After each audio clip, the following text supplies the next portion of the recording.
अस्सलाम वालेकुम दोस्तों। आज बड़े अरसे के बाद हम जैसे आपसे वादा किया था कि हम दोबारा आपके लिए एक सेशन लेके आए हैं कि हम कैसे फलों और सब्जियों को एक्सपोर्ट कर सकते हैं। और आज का जो हमारा सेशन है वो बेसिकली उन तमाम स्टेप्स पे हम बात करेंगे कि जिनसे कोई भी बंदा जो है जो कि एग्रीकल्चर से रिलेटेड है या जो प्रोड्यूसर है या जो फार्मर है कि उन स्टेप्स को वो फॉलो करके वो प्रोड्यूस को एक्सपोर्ट कर सकता है। इसमें हम जो भी टेक्निकल क्वेश्चंस आते हैं, जो भी टेक्निकल मुश्किलात आती हैं, उन पे हम बात करेंगे। और इस सेशन के आखिर में हम आपके क्वेश्चंस भी लेंगे। हम कोशिश करेंगे कि 5-7 मिनट या 10 मिनट जो है आपके क्वेश्चंस के लिए जो है वो हम रिजर्व रखें। तो लेट मी इंट्रोड्यूस अगेन कि मैं दोबारा आपके लिए अपने गेस्ट को जो इंट्रोड्यूस करता हूँ। अगेन आज मेरे गेस्ट हैं खावर साहब। तो खावर नदीम साहब जो हैं ये पहले भी हमारे साथ सेशन कर चुके हैं। तो आई thank you very much Khawar साहब कि आपने हमें दोबारा टाइम दिया आज के सेशन के लिए। और अगेन मैं आपसे रिक्वेस्ट करता हूँ कि आप जो है फॉर्मली जो है अपना तारुफ करवा दें, ताकि जो जो लोग आज हमें नया ज्वाइन कर रहे हैं वो आप से थोड़ा-सा हमशनास हो जाएँ, तो फिर हम अपने सेशन को आगे कंटिन्यू करते हैं। जी, हामिद साहब। अस्सलाम वालेकुम मुजाहिद साहब, आपका बहुत शुक्रिया। आपने मुझे दोबारा मदऊ किया। मेरा नाम खावर नदीम है जी। मैं एक Pakistan horticulture development and export company, ministry of commerce का एक इदारा है, उसके साथ काम कर रहा हूँ। और मेरी एक्सपर्टीज जो है वो जो हॉर्टिकल्चरल प्रोडक्ट्स हैं, स्पेशली फ्रूट्स और वेजिटेबल्स जो हैं, उसकी वैल्यू चेन की डेवलपमेंट, उसकी एक्सपोर्ट प्रमोशन, मार्केट डेवलपमेंट के रिलेटेड सारी जो मामला हैं उनको देखता हूँ। ये मेरा मुख्तसर सा तारुफ है। जी, बिल्कुल जैसे कि मैंने स्टार्ट में कहा, एक तो क्वेश्चन सेशन हम आपके लेंगे, आप हमें राइट कर सकते हैं। इसी सेशन के दौरान हम कोशिश करेंगे 8-10 मिनट जो है आखिर में, और उसके बाद भी डेफिनेटली आप हमसे राब्ता कर सकते हैं। हम आपके लिए अवेलेबल रहेंगे, जो भी हम आपको जो है गाइडेंस इस हवाले से दे सकें। तो मेरा पहला सवाल आपसे ये है कि जो करंट स्टेट है हमारी फ्रूट और वेजिटेबल इंडस्ट्री की पाकिस्तान में, वो क्या है? और हमारे इस वक़्त जो मोस्टली कॉमन वेजिटेबल्स और फ्रूट्स जो एक्सपोर्ट हो रहे हैं, वो कौन से हैं और कौन से ऐसे हैं जो मज़ीद हो सकते हैं? मुजाहिद साहब, एक्चुअली पाकिस्तान को हम लोग हम सारे लोग ये जानते हैं कि पाकिस्तान एक ज़रई मुल्क तो है। अनफॉर्चुनेटली हम लोगों ने ज़राअत में उस तरह से ग्रोथ नहीं की जिस तरह से होनी चाहिए थी। अनफॉर्चुनेटली बहुत सारी जगहों पे रिसर्च वर्क जिस तरह होना चाहिए था शायद उस तरह से नहीं हुआ। उसकी वजह बहुत सारी रही हैं। मैं रिसर्च के इदारों को इसका वो दोष नहीं दूंगा। उन्होंने अपने रिसोर्सेज को सामने रखते हुए कोशिश काफी की है, और कहीं ना कहीं इंटरवेंशंस हुई भी हैं। जो आपका पर्टिकुलर जो आपका क्वेश्चन है, उसमें मेनली हम लोग जो फ्रूट्स हैं, अगर मैं फ्रूट्स की बात करूं तो 4-5 फ्रूट हैं जो हम मेनली एक्सपोर्ट कर पा रहे हैं। एक्चुअली उससे पहले मैं आप लोगों के साथ आपके साथ ये शेयर करना चाहूंगा कि फल और सब्जी की टोटल जो एक्सपोर्ट है वो 700-750 मिलियन डॉलर से ज्यादा की नहीं है, जो कि हमारी ज़राअत की जो जीडीपी में जो ज़राअत का टोटल जो शेयर है 20-21% का, उसका उसमें 8% शेयर बनता है हॉर्टिकल्चर का। जबकि पाकिस्तान के बेशतर इलाकों में हमारे पास प्रीमियम क्वालिटी के फ्रूट्स और वेज भी होते हैं, और ड्राई फ्रूट जैसी प्रीमियम प्रोडक्ट्स भी हमारे पास अवेलेबल हैं। बट हम लोगों ने जो इंटरनेशनल मार्केट है उसमें कोई ज्यादा शेयर ग्रैब नहीं किया। उसकी बहुत सारी रीजंस हैं, वो हम अपने प्रोग्राम में बाद में डिस्कस भी करते हैं। बट जो मेनली फ्रूट्स एक्सपोर्ट हो रहे हैं उसमें टॉप ऑफ द लाइन हमारा सिट्रस है, उसके बाद हमारा मैंगो है। सिट्रस हम तकरीबन 4.5 लाख टन के करीब एक्सपोर्ट करते हैं। ये टॉप ऑफ द लाइन है, क्योंकि मैं ऊपर से नीचे की तरफ आऊंगा। उसके बाद हम लोग मैंगो एक्सपोर्ट करते हैं, तकरीबन 1.5 लाख टन की हमारी एक्सपोर्ट है एनुअली। उसके बाद हम डेट्स एक्सपोर्ट करते हैं, लेकिन हमारी डेट्स जो हैं वो इंडस्ट्रियल ग्रेड की हैं। एलीट ग्रेड डेट्स हमारे पास नहीं है, जो जिसको दुनिया में वो जहां पे भी जाती हैं बेशतर मुल्कों में उनको रीप्रोसेस करके वैल्यू ऐड करके दोबारा से दुनिया में भेजा जाता है, क्योंकि हमारे पास वैल्यू एडिशन के ऊपर बहुत सारे इश्यूज हैं। खैर ये भी एक अलग टॉपिक है, इसके ऊपर भी बात करेंगे। हम लोग बनाना एक्सपोर्ट कर रहे हैं। मेनली हमारी जो रीजनल मार्केट्स हैं, जैसा कि ईरान है, जैसा कि गल्फ है। गल्फ में तो खैर बहुत कम जाता है, लेकिन मेनली ईरान में हमारा बनाना जा रहा है। सिट्रस हमारा बहुत सारे मुल्कों में जा रहा है, 40 से ज्यादा मुल्कों में जा रहा है। आम हमारा 50 से ज्यादा मुल्कों में जा रहा है। डेट हमारी तकरीबन को 10 से ज्यादा मुल्कों में जा रही है। ये हमारे मेजर फ्रूट्स हैं जिनको मैं कहूंगा कि हमारी एक्सपोर्ट हो रही है। एप्पल थोड़ा सा हम एक्सपोर्ट करते हैं, कुछ हम इंपोर्ट भी करते हैं। ग्रेप्स हम ज्यादातर इंपोर्ट करते हैं, बहुत माइनर वॉल्यूम है जो हम एक्सपोर्ट करते हैं। ये तो हमारे मेजर फ्रूट्स हैं जिनको हम एक्सपोर्ट करते हैं। अभी रिसेंटली हमारे इदारे ने और हमारा सिस्टर इदारा है trade development authority of Pakistan, उसने इंटरवीन करके चेरीज को चाइना के लिए फ्री ट्रेड एग्रीमेंट में एंटर करवाया है। फ्री ट्रेड एग्रीमेंट्स में थोड़ा सा बताता चलूं अपनी ऑडियंस को कि फ्री ट्रेड एग्रीमेंट्स का मतलब ये होता है कि आप जो इंपोर्टिंग कंट्री है उसके साथ हमारा एक एग्रीमेंट होता है जिसके अंदर वो टैक्स को फ्री कर दिया जाता है किसी भी प्रोडक्ट की। तो हमारा एग्रीमेंट तो बहुत पहले हुआ था चाइना के साथ, बट हमने चेरी को अभी रिसेंटली उसमें ऐड करवाया है। मैंगो भी उसमें एडिड है ऑलरेडी, सिट्रस भी एडिड है, बट अभी हमारे पास चूंकि चेरी अपकमिंग एक क्रॉप है पाकिस्तान के, बड़ा इंपॉर्टेंट फ्रूट है, जीबी में खासतौर पर इसकी पैदावार है। अभी हमारे जो बलूचिस्तान के जियारत वाला रीजन है वहां पे भी इसकी पैदावार हो रही है। तो हम इसमें पोटेंशियल था क्योंकि चाइना बहुत बड़ा इंपोर्टर है चेरीज का, और चिली से आती है मेनली। चिली का सफर देखें कितना ज्यादा है। हमारा तो नेबर है, सुस्त बॉर्डर से जीबी से प्रोसेस होगा और सुस्त बॉर्डर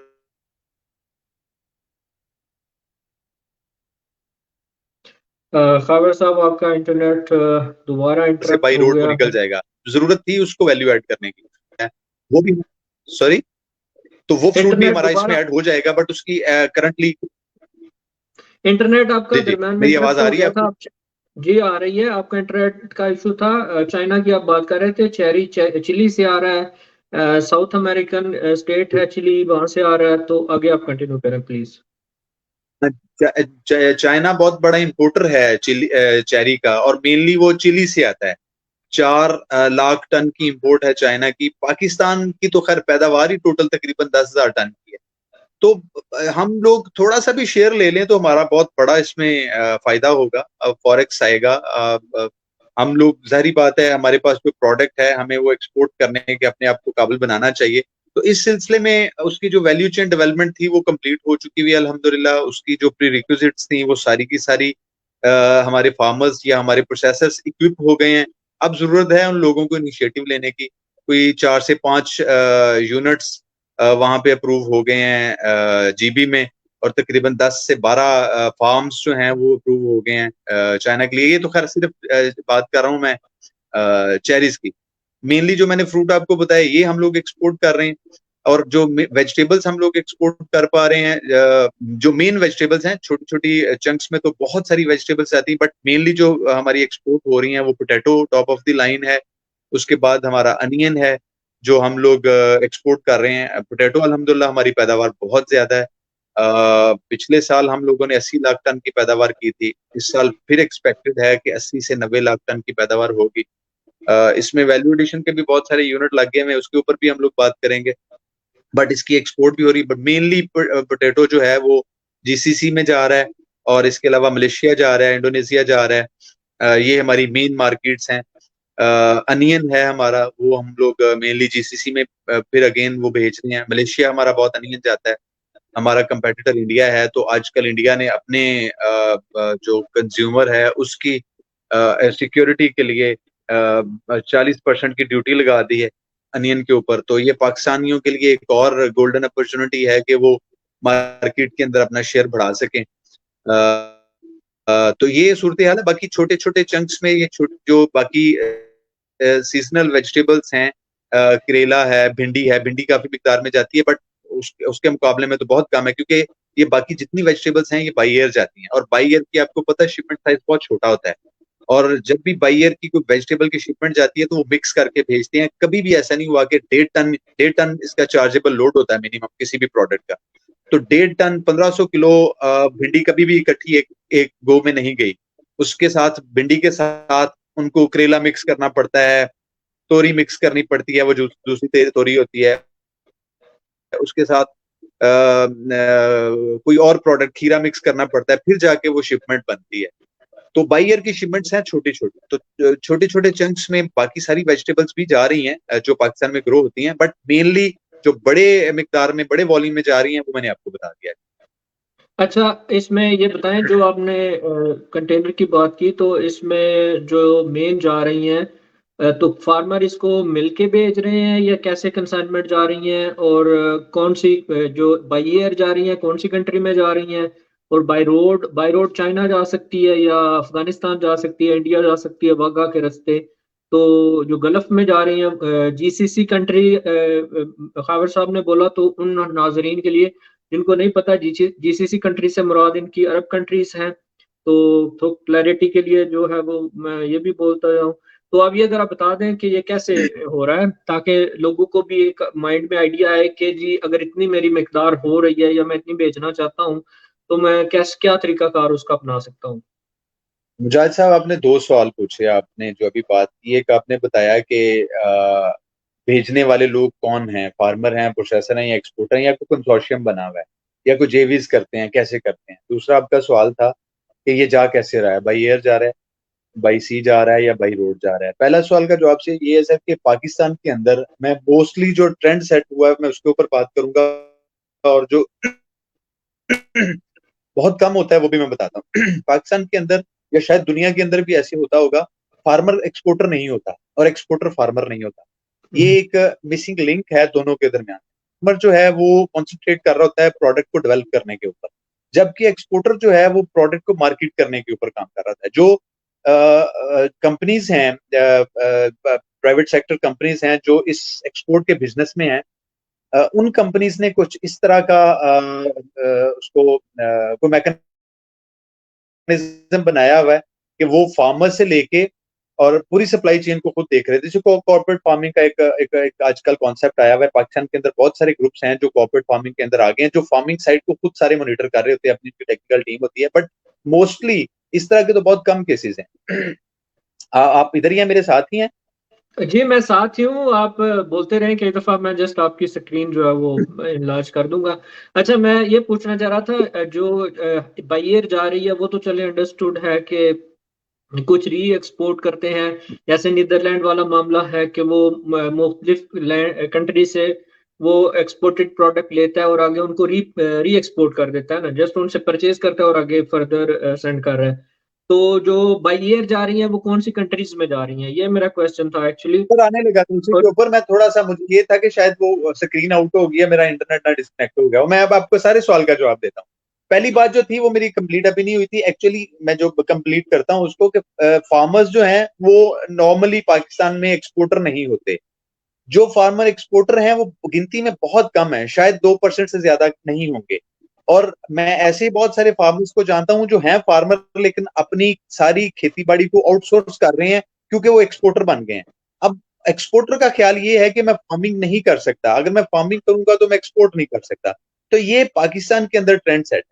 तो इसलिए एक्सपोर्ट हमेशा एक्सपोर्टर ही करता है। अगर फार्मर को एक्सपोर्ट करता है या उसने करना है तो ही हैज टू एंगेज समबडी जो कि एक्सपोर्टर हो या एक्सपोर्ट ओरिएंटेड हो, जिसको पता हो कि इंपोर्टिंग कंट्री, क्योंकि ये एक अलग फिलॉसफी है। ये जो वैल्यू चेन के मामला हैं ये फार्मर्स की समझ से बालातर हैं। और पूरी जो हार्वेस्टिंग के बाद के जो मामला हैं जिसमें प्रोसेसिंग इन्वॉल्व है, जिसमें डॉक्यूमेंटेशन इन्वॉल्व है, जिसमें पैकेजिंग इन्वॉल्व है, जिसमें फ्रेट इन्वॉल्व है, ये सारी चीजें, और जिसमें बायर के साथ निगोसिएशन और निगोसिएशन के ऊपर जो स्पेसिफिकेशंस की लॉकिंग होती है, ये सारी चीजें इन्वॉल्व है। ये फार्मर्स के लिए थोड़ा सा मुश्किल है अपना टाइम स्पेयर करना और इन चीजों को निगोशिएट करना। सो मुख्तसर ये कि फार्मर खुद एक्सपोर्टर नहीं है ज्यादातर केसेस में, तो वो एक्सपोर्टर को देता है और एक्सपोर्टर इसको एक्सपोर्ट करता है। ये तो होगी पहली बात। दूसरी बात आपने की कि एक्सपोर्ट कैसे होता है। सर मेनली पाकिस्तान से जो एक्सपोर्ट है वो तीन जराए से होती है, बाई एयर होती है, बाई सी होती है और बाई रोड होती है। सबसे बड़ा शेयर जो एक्सपोर्ट का है, खास तौर पे फ्रूट्स और वेज की एक्सपोर्ट की अगर मैं बात करूं, तो वो बाई सी की है। नंबर 2 पे बाई रोड की है और नंबर 3 पे बाई एयर की है। अगर मैं परसेंटेज वाइज बात करूं तो मैं ये कहूंगा 40% कम से कम जो एक्सपोर्ट होगी वो बाई सी की होगी। कोई 40 से 50% बाई सी की होगी, और तकरीबन कोई 25 से 30% जो हमारी होगी वो हमारी होगी बाई रोड की, और 20 से 25% हमारी होगी बाई एयर की। मुख्तलिफ प्रोडक्ट के मुख्तलिफ डायनेमिक्स हैं। जो गल्फ में जाता है, जो मलेशिया जाता है, जो इंडोनेशिया जाता है, जो रशिया जाता है, वो जाता है बाई सी। और जो चाइना जाता है, चाइना बाई सी शिपमेंट भी गई हैं, बाई रोड भी गई हैं और बाई एयर भी जा रही हैं। देखें, ये प्रोडक्ट टू प्रोडक्ट और जो उसकी पेरिशेबिलिटी है उसके हिसाब से और उसकी प्रोविजन के हिसाब से चीजें चेंज होती हैं। मिसाल के तौर पे पोटैटो है, ये सारा का सारा बाई सी या बाई रोड जा रहा है। जो अनियन है, ये सारा का सारा बाई सी या बाई रोड जा रहा है, क्योंकि ये सस्ती प्रोडक्ट्स हैं। और ये इनकी बाई एयर जब आप करेंगे तो कॉस्ट ऑफ जो हो जाएगी अराइवल, वो शायद कंज्यूमर या कस्टमर के लिए एक्सेप्टेबल ही नहीं होगी। ये इकोनॉमिकली वाइबल ही नहीं रहेगा इंपोर्टिंग कंट्री। तो इसलिए, और ये पेरिशेबल नहीं है, निस्बतन कम पेरिशेबल है, निस्बतन कम है, पेरिशेबल तो है बट निस्बतन कम है। आलू आपका आराम से कंटेनर में 20-25 दिन निकाल देता है, स्टोर्स में 6-6 महीने पड़ा रहता है। आपको पता है, पाकिस्तानी है यहाँ पे, जनवरी में इसकी, दिसंबर में पुटाई शुरू होती है और मार्च में ये खत्म हो जाता है। बड़ी गर्मी पड़ जाए तो मार्च में खत्म हो जाता है, गर्मी ना पड़े तो अप्रैल में खत्म है। सारा साल हम लोग आलू खाते हैं, तो वो आलू कहाँ से आ रहा होता है? पहले धड़ों से आता है, फिर स्टोर से आता है। इसी तरह अनियन है, ये रूम टेम्परेचर के ऊपर 2-2 3-3 महीने निकाल जाता है, गर्मी ना पड़े तो ये सपोर्ट भी नहीं करता, थोड़ा सा टेम्परेचर बेहतर हो। मैंगो की बात करें तो मैंगो बाई सी भी जा रहा है, बाई रोड भी जा रहा है, बाई एयर भी जा रहा है। बाई रोड ईरान और अफगानिस्तान जा रहा है, और ईरान और अफगानिस्तान से बाकी अगले मुल्कों में भी जा रहा है, इराक जैसे मुल्कों में। कुछ अफगानिस्तान के रास्ते से ये हमारी जो CIS स्टेट्स हैं, जिसमें जो रशियंस की जो टूटी हुई स्टेट्स जिसको हम लोग बोलते हैं, कॉमनवेल्थ स्टेट्स भी बोलते हैं जिनको, वहां पे जो जा रहा है, या इवन कुछ रशिया में भी इस रास्ते से निकल के जाता है, बाई रोड के रास्ते से थ्रू अफगानिस्तान। जब से ये रशियन और यूक्रेनियन वॉर का मसला बना हुआ है, तब से कुछ सैंक्शंस के इशू और कुछ ये शिपिंग लाइंस ने सर्विसेज देना बंद कर दी थी रशियन पोर्ट्स के ऊपर। तो क्योंकि उनके भी मसले पैसों के थे, उन्होंने पैसा वहां से रशिया से निकालना मुश्किल हो गया था क्योंकि सैंक्शंस लग गई थी। तो इन इश्यूज की वजह से कुछ चीजें बाई रोड आइडियली हमारा ईरान जा रहा है, अफगानिस्तान जा रहा है, बट रशिया भी बाई रोड लोग पोटैटो भेजते रहे हैं, जस्ट बिकॉज ऑफ द सी। जो शिपिंग लाइंस हैं उन्होंने एंटरटेन नहीं किया। अभी भी इश्यूज हैं उसमें काफी सारे। मैंगो बाई एयर जाता है मेनली, और बाई सी जाता है, इसका 50-50% शेयर होगा, या समझ ले 3 हिस्सों में बराबर में कर लें। बाई रोड जाता है ईरान, बाई सी जाता है अपनी गल्फ स्टेट्स जितनी हैं, और बाई एयर जाता है हमारे यूरोपियन कंट्रीज में। बाई एयर की आपने बात की थी, तो भाई बाई एयर जितना भी है वो हमारा यूरोपियन कंट्रीज में जा रहा है, अमेरिका में जा रहा है, कनाडा में जा रहा है, और EU में जा रहा है। क्योंकि EU का जो सी का टाइम है वो बहुत ज्यादा है। मैंगो और तो नहीं जा सकता। पोटैटो वो लेते नहीं है क्योंकि पोटैटो के वो खुद मास्टर हैं। अनियन भी नहीं लेते क्योंकि हमारा अनियन उस वर्थ का नहीं है कि वहां पे चल सके। हमारी सब्जियां जाती हैं बाई एयर, वो वहां पे खाई जाती हैं, वहां पे देसी बहुत सारे हैं, इंडियंस हैं, और हमारी सब्जियां भी अच्छी हैं, तो वो बाई एयर जाती हैं। तो मेनली बाई एयर का जो सफर है वो यूरोप के लिए किया जाता है, अमेरिका के लिए किया जाता है, कनाडा के लिए किया जाता है। तो इस तरह की ऑस्ट्रेलिया के लिए की जाए, ऑस्ट्रेलिया बाई एयर पहुंच जाता है हमारा फल और सब्जी। तो ये डिटेल है बाई एयर, बाई रोड और बाई सी।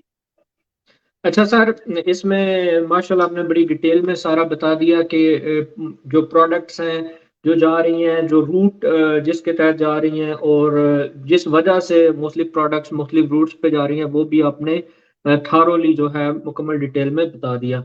अच्छा, अब मुझे आपसे पूछना ये है कि जो भी इंटरेस्टेड लोग हैं, अब उनके जहन में ये सवाल आएगा कि अगर हम लोग इतना ज्यादा आलू हमारे इधर उकाड़ा साइड पे, और जो पंजाब की दूसरी साइड है, जो मुल्तान वाली साइड से, और इधर हम गुजरात वाली साइड या लाहौर वाली साइड पे आते हैं, कसूर वाली साइड पे, तो उधर तो बहुत ज्यादा आलू प्रोड्यूस हो रहा है और राइस भी डेफिनेटली प्रोड्यूस हो रहा है, तो फिर वो क्यों एक्सपोर्ट नहीं कर पा रहे? और अगर हमारे पास जिस तरह आपने जीपी की बात की, गिलगित बल्तिस्तान की, वहां पे चेरी प्रोड्यूस हो रही है, एप्रिकॉट, नेक्रेटी नेक्टरीन वगैरह भी प्रोड्यूस हो रहे हैं। अब मुझे नहीं पता, ये मैं जर्मन में बोल रहा हूँ नेक्टरीन, इसको नाशपाती नाशपाती नहीं, इसको पता नहीं उर्दू में आप क्या कहते हैं, कि ये जो स्टोन फ्रूट्स हैं, ये जो हमारे गिलगित बल्तिस्तान में बहुत प्रोड्यूस हो रहे हैं, तो फिर अगर कोई करना चाहता है तो उसमें प्रॉब्लम्स क्या है, परेशानियां क्या हैं, और चैलेंजेस क्या हैं? तो आपके ख्याल में चैलेंजेस कौन से हैं, और कैसे उनको फार्मर्स टैकल कर सकते हैं? तो हम बात करेंगे चैलेंजेस की, कि फार्मर को चैलेंजेस क्या है।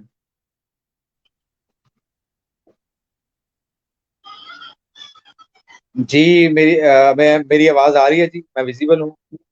जी आपकी आवाज आ रही है, आप बोलते जाएं। ठीक थैंक है। यू। अच्छा, आपका क्वेश्चन है पर्टिकुलरली इश्यूज जो एक्सपोर्ट के हैं उसके ऊपर। सर देखें, ये बहुत बड़ा चैप्टर है, मैं मोटी मोटी चीजें बोलूंगा। आप फार्मर का लफ्ज बार बार इस्तेमाल कर रहे हैं। फार्मर्स, जैसा कि मैंने पाकिस्तान में कहा कि ट्रेंड सेट नहीं है, फार्मिंग कम्युनिटी एक्सपोर्ट नहीं करती। एक्सपोर्ट के लिए कुछ मखसूस किस्म के एसओपीज हैं। अगर कोई फार्मर या कोई न्यू एक्सपोर्टर की अगर बात करें, वो एक्सपोर्ट में आना चाहता है, तो बेसिक प्रोसीजर पाकिस्तान से जो उसको चाहिए होगा, वो ये चाहिए होगा कि सबसे पहले उसको एक रजिस्टर्ड कंपनी चाहिए होगी, जो एक्सपोर्ट के लिए या इंपोर्ट के लिए इन पेरिशेबल या एग्रीकल्चर प्रोडक्ट्स की एक्सपोर्ट या इंपोर्ट के लिए रजिस्टर्ड हो। एससीसीपी के साथ वो रजिस्टर्ड करेगा अपनी कंपनी, और जब वो कंपनी रजिस्टर्ड हो जाएगी तो 3 जगह पे उसके अकाउंट खुलेंगे। एससीसीपी उसको रजिस्टर्ड करेगा, बैंक में एक अकाउंट खुलेगा, और पाकिस्तान सिंगल विंडो के अंदर उसका एक अकाउंट खुलेगा। पाकिस्तान सिंगल विंडो का मैं थोड़ा सा बताता चलूं कि ये पहले मैनुअली सारा कुछ होता था पाकिस्तान में। अब मिनिस्ट्री ऑफ कॉमर्स ने इसको रेगुलराइज कर दिया है। पाकिस्तान सिंगल विंडो को मुतारफ करवाने से हुआ ये कि सारा कुछ सेंट्रलाइज हो गया है। अब इसमें जो एसोसिएटेड डॉक्यूमेंट्स हैं वो मैं थोड़ा सा बता दूं, फिर मैं बताता हूँ कि पाकिस्तान विंडो कैसे काम करती है। होता ये है कि अगर एक बंदे के पास एक ऑर्डर है, मिसाल के तौर पे मैं एक्सपोर्टर हूँ, आप इंपोर्टर हैं, मेरे पास आपने मुझे आलू की एक कंसाइनमेंट मैंने आपके साथ लॉक की, तो उसके लिए मुझे करना ये होगा कि एक रजिस्टर्ड कंपनी की जरूरत होगी। आपके साथ मेरा एक एग्रीमेंट होगा, उस एग्रीमेंट को मैं उसके अंदर सारी टर्म्स एंड कंडीशन में लिखूंगा। उस एग्रीमेंट को वो एग्रीमेंट जो होगा वो लीगल डॉक्यूमेंट होगा, बैंक भी उसको इस्तेमाल करेगा, और बाकी लीगल मामला के लिए भी वो इस्तेमाल होगा। उसके ऊपर पेमेंट टर्म्स लिखी होंगी। उन पेमेंट टर्म्स के मुताबिक मैं कंप्लाइंट करूंगा टू द बैंक कि ये पेमेंट्स मेरी आ गई है। स्टेट बैंक के जो रूल्स हैं वो ये कहते हैं कि अगर किसी एक्सपोर्टर ने एक्सपोर्ट करनी है तो वो पाबंद है 100% अमाउंट जो उसने एग्री की थी अपने इंपोर्टर के साथ वो मंगवाने का। अब उसमें टर्म्स आपकी फ्लेक्सिबल हैं, कुछ प्रोडक्ट्स के लिए स्टेट बैंक की सख्तियां हैं, कुछ के लिए नरमियां हैं। वो ये हैं कि मिसाल के तौर पे मेरी आपके साथ डील सेट हुई है 100 रुपए की, तो वो 100 रुपए आपने मुझे देने हैं 40 40 और 20 रुपए करके, 3 चंक्स में। मतलब आप कहते हैं जी ऑर्डर लॉक होने पे मैं आपको 40 रुपए दूंगा, शिपमेंट निकालने के ऊपर मैं आपको 40 रुपए दूंगा, और शिपमेंट अराइवल पे क्वालिटी चेक होने के बाद मैं आपको 20 रुपए दूंगा। तो इस तरह की ये जो टर्म्स हैं, जिनको इनको टर्म्स बोलते हैं, इनको टर्म्स का जो वर्ड है ये टेक्निकल वर्ड है। इसका मतलब ये होता है कि आपने जो भी टर्म्स, पेमेंट टर्म्स अपने बायर के साथ लॉक किए हैं, you are bound to make sure the incoming of the money. ये बैंक आपका इसको मॉनिटर कर रहा होता है।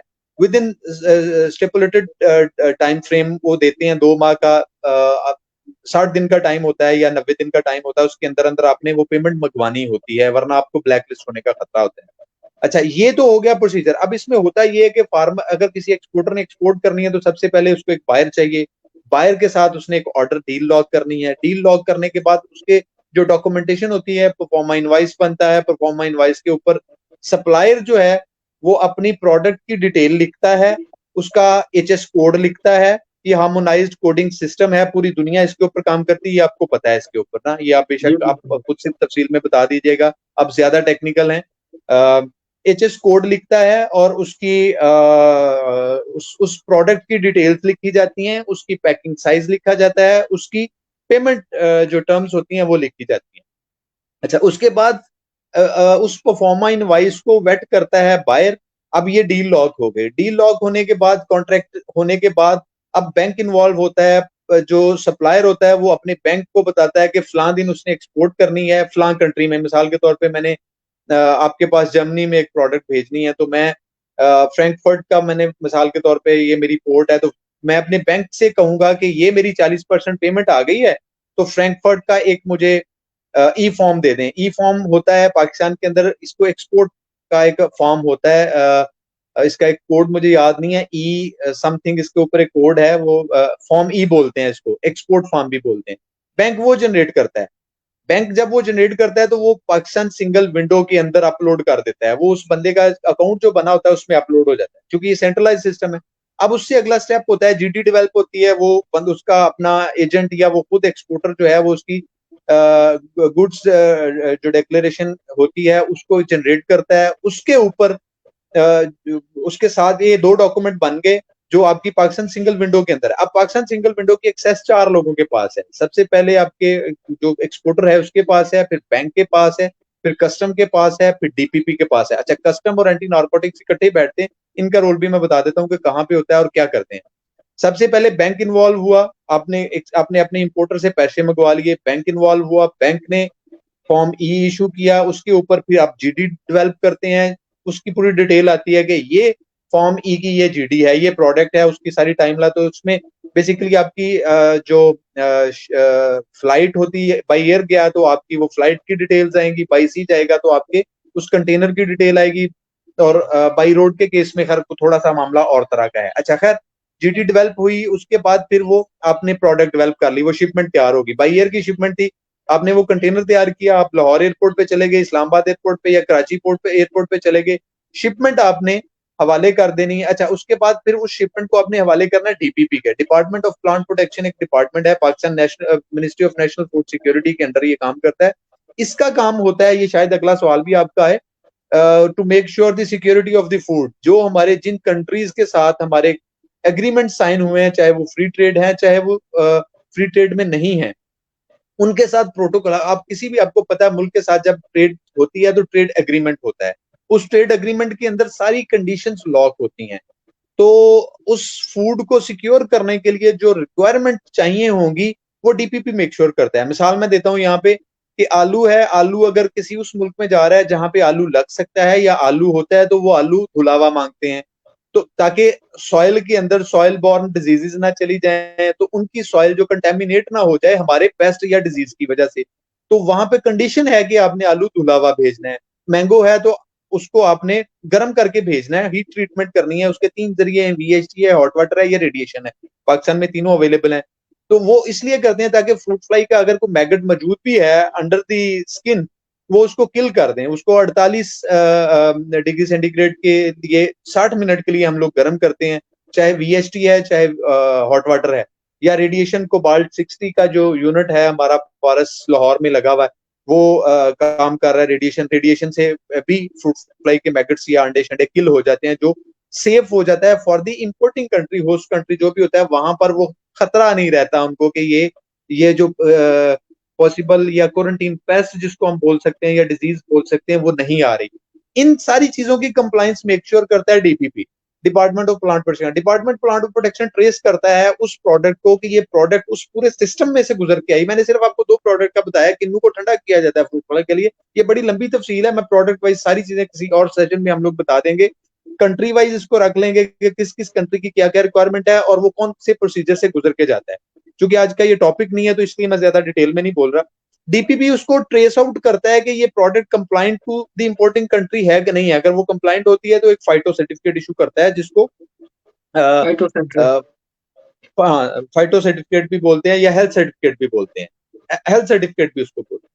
तो डीपीपी ने अपना काम कर दिया, डीपीपी से कंसाइनमेंट निकली, फिर वो जाएगी कस्टम के पास। कस्टम उसकी कस्टम क्लियरेंस के मामला को देखेगा, डॉक्यूमेंटेशन, पेमेंट्स के मामला और उसकी लीगैलिटी को चेक करते हुए वो पास ऑन करेगा to the anti narcotics. Anti narcotics हमारे सी शिपमेंट में, हमारी एयर शिपमेंट दोनों में बड़ी स्ट्रिक्ट है। तो कुछ केसेस में स्कैनर्स लगे हुए हैं, वो कंटेनर या वो प्रोडक्ट का जो पैलेट होता है वो स्कैनर में से गुजर जाता है, उससे पता चल जाता है कि this is free from any type of जो ड्रग्स हैं या जो भी एसोसिएटेड इस तरह की लिंक चीजें होती हैं, उनको आपको पता ही है, लोग समझते हैं कि वो कौन कौन सी चीजें जा सकती हैं और उसकी लोग ट्रेडिंग करते हैं, तो वो उससे फ्री है वो प्रोडक्ट या वो कंटेनर। तो एंटी नार्कोटिक उसको फिजिकली भी चेक कर सकता है, उसको कंटेनर को स्कैनर में से भी गुजार के चेक कर सकता है। एंटी नार्कोटिक्स जब उसको क्लियर करता है तो वो भी एक सर्टिफिकेट इशू करता है, और उसके बाद वो पाकिस्तान सिंगल विंडो के अंदर सारे डिपार्टमेंट्स की क्लियरेंस और उनके सर्टिफिकेट्स नजर आते हैं। अब यहाँ पे मैं बताता चलूं, कुछ मुल्कों की रिक्वायरमेंट है एमआरएल टेस्ट रिपोर्ट की भी, कुछ मुल्कों की या कुछ बायर्स की रिपोर्ट होती है और कुछ प्रोडक्ट्स की होती है, कुछ की नहीं होती है। इस डीपीपी के पास जाने से पहले एमआरएल की रिपोर्ट मैंडेटरी होती है, जिन मुल्कों के लिए जरूरी है। जिस तरह ओमान में आपने पोटैटो बेचना है, आम बेचना है, सिट्रस बेचना है, यूरोप में आपने किन्नू बेचना है, आम बेचना है, सब्जियां बेचनी है, आपने हर शिपमेंट के साथ उसका एमआरएल जो टेस्ट रिपोर्ट है वो आपने लगानी है फ्रॉम द एक्रीडेटेड लेबोरेटरी। जो 7052 होता है, कौन सा है? 170221 17,021। तो या उस एक्रीडेटेड लेबोरेटरी से वो एक्रीडेटेड होगा। पाकिस्तान के अंदर नियाब कर रहा है, पाकिस्तान के अंदर पीसीएस तैयार कर रही है, कुछ इस्लामाबाद में एटॉमिक एनर्जी के कुछ यूनिट्स हैं वो कर रहे हैं। खैर, तो वो उस फाइटो के स्टेज से पहले आता है। तो ये सारी डॉक्यूमेंटेशन है, और इसके ऊपर जब शिपमेंट निकलती है तो शिपमेंट के ऊपर आपका वो बिल जनरेट होता है, सी वे बिल होता है या एयर वे बिल होता है। अगर बाई सी गया है तो वो उसको सी वे बिल बोलते हैं, बीएलबी बोलते हैं उसको, और बाई एयर जाए तो एयर वे बिल बोलते हैं। और एयर वे बिल जो है वो सरेंडर किया जाता है जब कस्टमर जो है अपना सप्लायर या एक्सपोर्टर, खासतौर पर एक्सपोर्टर बोलना चाहिए, वैसे तो वो सप्लायर ही होता है, अगर वो कॉन्फिडेंट होता है कि उसका बायर राजी है टर्म्स के ऊपर और प्रोडक्ट जो है वो सही तरीके से जा रही है, तो वो उसको गो हेड देता है, जी मैं पेमेंट भेज रहा हूँ, टीटी लगवा रहा हूँ। वो MT 103 के जरिए आती है, और वो जब लग जाती है तो वो उसको सरेंडर कर देता है। सरेंडर करने का मतलब होता है अब वो शिपिंग लाइन के हवाले हो गया, सप्लायर बरियो जुम्मा हो गया, और अब बायर जो भी इनको टर्म्स रहे हैं, वो FOB था, वो CNF था, वो CRF था, वो जो भी कंडीशंस के ऊपर गया है, वो मैं ये भी यहाँ पे बताता चलूं कि CNF या CRF जो इनको टर्म्स हैं उसमें कस्टम क्लियरेंस और इंपोर्टिंग कंट्री के पोर्ट तक पहुंचाने की जिम्मेदारी एक्सपोर्टर की होती है। वहां से कस्टम क्लियरेंस और वहां से पोर्ट से अपने वेयर हाउस तक लेके जाने की रिस्पॉन्सिबिलिटी और खर्चा बायर बेयर करता है। इसमें 14 किस्म की इंटरनेशनल कॉमर्स का जो इदारा है, हमारा कॉमर्स की जो इंस्टीट्यूट है, उसने 14 किस्म की इनको टर्म्स इंट्रोड्यूस करवाए हैं। इसके ऊपर भी किसी दिन सेशन कर लेंगे। जो नॉर्मली यूज होते हैं वो 3 तरह के होते हैं, FOB होता है, CNF होता है, CIF। CNF और CRF सेम चीजें हैं, और CIF होता है। CIF के अंदर आपकी इंश्योरेंस इन्वॉल्व हो जाती है, कॉस्ट एंड फ्रीट दोनों चीजें फ्रेट शामिल होता है, फ्रेट बेयर करता है सप्लायर, और वो जो रेट लॉक करता है वो फ्रेट और प्रोडक्ट के और कस्टम क्लियरेंस से, एक्सपोर्टिंग कंट्री के पोर्ट से कस्टम क्लियरेंस के पैसे वो उसमें डाल के चार्ज कर रहा होता है। CNIF के अंदर इंश्योरेंस डाल जाती है, उसका खर्चा डाल जाता है, और FOB हमारे कस्टम क्लियरेंस तक इसमें फ्रेट शामिल नहीं है, कस्टम भी शामिल नहीं है, पोर्ट की गेट इन करने तक का मामला होता है। तो बायर रिस्पॉन्सिबल होता है फ्रेट चार्जेस के ऊपर और कस्टम चार्जेस के ऊपर। तो ये इनको टर्म्स हैं जो फ्रूट और वेज के लिए पाकिस्तान में इस्तेमाल होती हैं, बाई एयर और बाई सी के मामला में। खासतौर पे बाई रोड के मामला में थोड़ा सा मामला ये है कि कुछ सैंक्शंस हैं जो डिक्लेयर नहीं होती। ईरान के साथ हमारी एक्सपोर्ट्स हैं, बहुत सारी एक्सपोर्ट हैं, बार्टर सिस्टम के जरिए होती हैं, और कुछ लीगल तरीके से होती हैं। बार्टर के अंदर कुछ चीजें एक्सचेंज की जा रही होती हैं, तो वो प्रोविजंस हैं यहाँ पे। और इसके ऊपर ये डॉक्यूमेंटेशन का प्रोसीजर वैसे ही होता है जैसे जो लीगल, जिसके ऊपर पैसे आने और जाने के मामला होते हैं। चूंकि ईरान की एक्सपोर्ट्स को ईरान के ऊपर सैंक्शंस हैं, तो इसलिए उसको हम लोग डिक्लेयर नहीं करते, तो उसका प्रोसीजर निस्बतन और है, थोड़ा सा आराम नरम नरम है, और कुछ लोग बार्टिंग में ले जाते हैं उसको। तो ये नॉर्मल तरीकाकार है पाकिस्तान से किसी भी एक्सपोर्टर ने या फार्मर्स ने या प्रोसेसर ने अगर एक्सपोर्ट करनी है, तो उसको इस पूरे प्रोसीजर्स में से गुजर के फिर अपनी प्रोडक्ट जो है वो आपके हवाले फ्रैंकफर्ट में करनी पड़ेगी। अच्छा, मैं इसमें आपको इंटरप्ट करता हूँ। आपने ये मुख्तलिफ स्टेप्स जो गिनवाए हैं, ये नॉर्मली कितनी देर का प्रोसेस है? आपने फाइटो सेंट्री सर्टिफिकेट की बात की जो कि प्लांट प्रोटेक्शन डिपार्टमेंट से लेगा, तो ये जब प्रोडक्शन होगी उस वक्त उसका विजिट नहीं करते जो डिपार्टमेंट ऑफ प्लांट प्रोटेक्शन से हैं कि जी उसको प्रोडक्शन रिक्वायरमेंट को भी चेक करते हैं? तो क्या ये 2 दफा एक सर्टिफिकेट लेने के लिए पूरा प्रोसेस, ये जो जो जो कुछ मेरे नॉलेज में है वो ये है कि जब आप एक्सपोर्टर बनते हैं और आप डिजायर शो करते हैं कि जी मैं ये प्रोड्यूस एक्सपोर्ट करना चाहता हूँ, तो तब आप अप्लाई करते हैं फाइटोसेंट्री सर्टिफिकेट के लिए। क्या ऐसे है या कि जैसे कोई भी प्रोड्यूसर जो है? मैं बता देता हूँ, इसमें होता है ऐसे है कि फाइटो सर्टिफिकेट एक ही बार इशू होता है। इसका प्रोसीजर ये है कि कुछ प्रोडक्ट्स के लिए और कुछ कंट्रीज के लिए, ये प्रोडक्ट और कंट्री दोनों के किस्से अलग हैं, मैं थोड़ी एग्जांपल दूंगा। इसमें होता ये है कि रजिस्टर्ड ऑर्चर्ड से प्रोडक्ट का निकलना जरूरी है। मैंने अपने पिछली बात जब मैंने आपके सवाल का जवाब दिया था तो मैंने बताया था कि DPP मेक श्योर करता है कि प्रोडक्ट सेफ जगह से आई है, सेफ तरीके से आई है। उसका मतलब ये है कि रजिस्टर्ड ऑर्चर्ड से आई है, जिसको रजिस्टर्ड डीपीपी ने किया है, सर्टिफिकेट नहीं दिया, उसको रजिस्टर्ड किया है। अब रजिस्टर्ड यूनिट से उसका निकलना जरूरी है और सही जो एसओपी है उसके जरिए उसका पैक होना, प्रोसेस होना और लोड होना जरूरी है, जिसका पूरा एसओपी डीपीपी ने दिया हुआ है according to the requirement of the importing country. So जब ये सारा देखें, प्रोडक्ट तो अभी बाग या खेत के अंदर है, अभी उसने तैयारी नहीं की, अभी बहुत सारे ऐसे अगले स्टेप हैं जिस जहां से उसको पेस्ट या डिजीज मिल सकती है उस प्रोडक्ट को। तो इसलिए डीपीपी जब प्रोडक्ट रेडी टू शिप या रेडी टू एक्सपोर्ट होती है उस वक्त फाइटो इशू करता है, उससे पहले फाइटो इशू नहीं करता। उससे पहले फाइटो के साथ जुड़ी हुई चीजें होती हैं जो फॉर्मेलिटीज वो कर रहा होता है। मिसाल के तौर पे आम के बाग रजिस्टर्ड होते हैं, उसका पूरा प्रोसीजर है कि वो फ्रूट फ्लाई की इन्फेस्टेशन चेक करते हैं, वो उसके अंदर फ्रूट फ्लाई के लिए जो डब्बे या ट्रैप्स जिसको हम लोग बोलते हैं उनकी गिनती पूरी करते हैं कि एकड़ के अंदर 6 से 8 लगे हुए हैं। फिर वो पेस्टिसाइड का पूरा शेड्यूल चेक करते हैं कि इन्होंने स्प्रे शेड्यूल किया था, इन्होंने केमिकल टाइम पे चेंज किया था, इन्होंने मक्खी को निकाल के डंप किया था, बाकी सफाई सुथराई देखते हैं, जो गिरा हुआ फल होता है उसकी डंपिंग चेक करते हैं। तो ये पूरा प्रोसीजर है। उस डीपी का पीपी का रिप्रेजेंटेटिव आता है, वो बाग विजिट करता है, बाग की हाइजीन मेनली वो चेक करता है, फिर इन्फेस्टेशन चेक करता है, डब्बे के अंदर मक्खियों की तादाद गिनता है और बाग के अंदर ओवरऑल मक्खियों की गिनती भी करने की कोशिश करता है। तो उससे होता यह है कि उसको पता चलता है कि फ्रूट फ्लाई की इन्फेस्टेशन कितनी है। तो उससे फिर वो उसको या तो रजिस्टर्ड करता है या रिजेक्ट करता है। जब वो रजिस्टर्ड हो जाता है तो वो फिर बाग कैपेबल हो जाता है for for sending the fruit for export. तो वो वहां से फिर एक्सपोर्टर पाबंद होता है कि वो उस बाग से फल खरीदे और उसको उस डीपीपी के बताए हुए या इंपोर्टिंग कंट्री के राइज करदा तरीका से उसको प्रोसेस करे। मिसाल के तौर पे हॉट वाटर है तो हॉट वाटर यूनिट भी डीपीपी रजिस्टर्ड करता है, उनकी मॉक टेस्ट होता है, उनका फ्रूट जो है वो उसको बाकायदा एक शिपमेंट उसके अंदर लोड की जाती है, एक छोटा स्मॉल वॉल्यूम होता है। अच्छा, इसमें क्वेश्चन फिर ये आता है कि वो ठीक हो गया आपकी उसको प्रोब करके तो थर्मो प्रोब के जरिए उसका टेम्परेचर चेक करता है। अच्छा, इसमें क्वेश्चन मेरा एक बनता है कि चलें, प्लांट प्रोटेक्शन डिपार्टमेंट का तो ये क्लियर हो गया कि होल द प्रोडक्शन, तमाम प्रोडक्शन प्रोसेस को वो मॉनिटर करेंगे, जो इन्फेस्टेशन लेवल है पेस्ट का उसको, जो ट्रैप हैं मॉनिटरिंग ट्रैप्स हैं उनमें बाकायदा फिजिकली वो विजिट करेंगे, उनको खुद पर्सनली काउंट करके क्रॉस चेक करेंगे, और जो आपकी वेस्ट है जो भी प्रॉब्लम कर सकती है फूड सेफ्टी को या ओवरऑल जो पेस्ट इन्फिल्ट्रेशन लेवल को इंक्रीज कर सकती है, उनको मेक श्योर करते हैं। अच्छा, ये सारे स्टेप्स हो गए प्रोड्यूसर के। ठीक है, अगर एक्सपोर्टर जो है वो प्रोड्यूसर है तो वो ये स्टेप सारे फॉलो करेगा।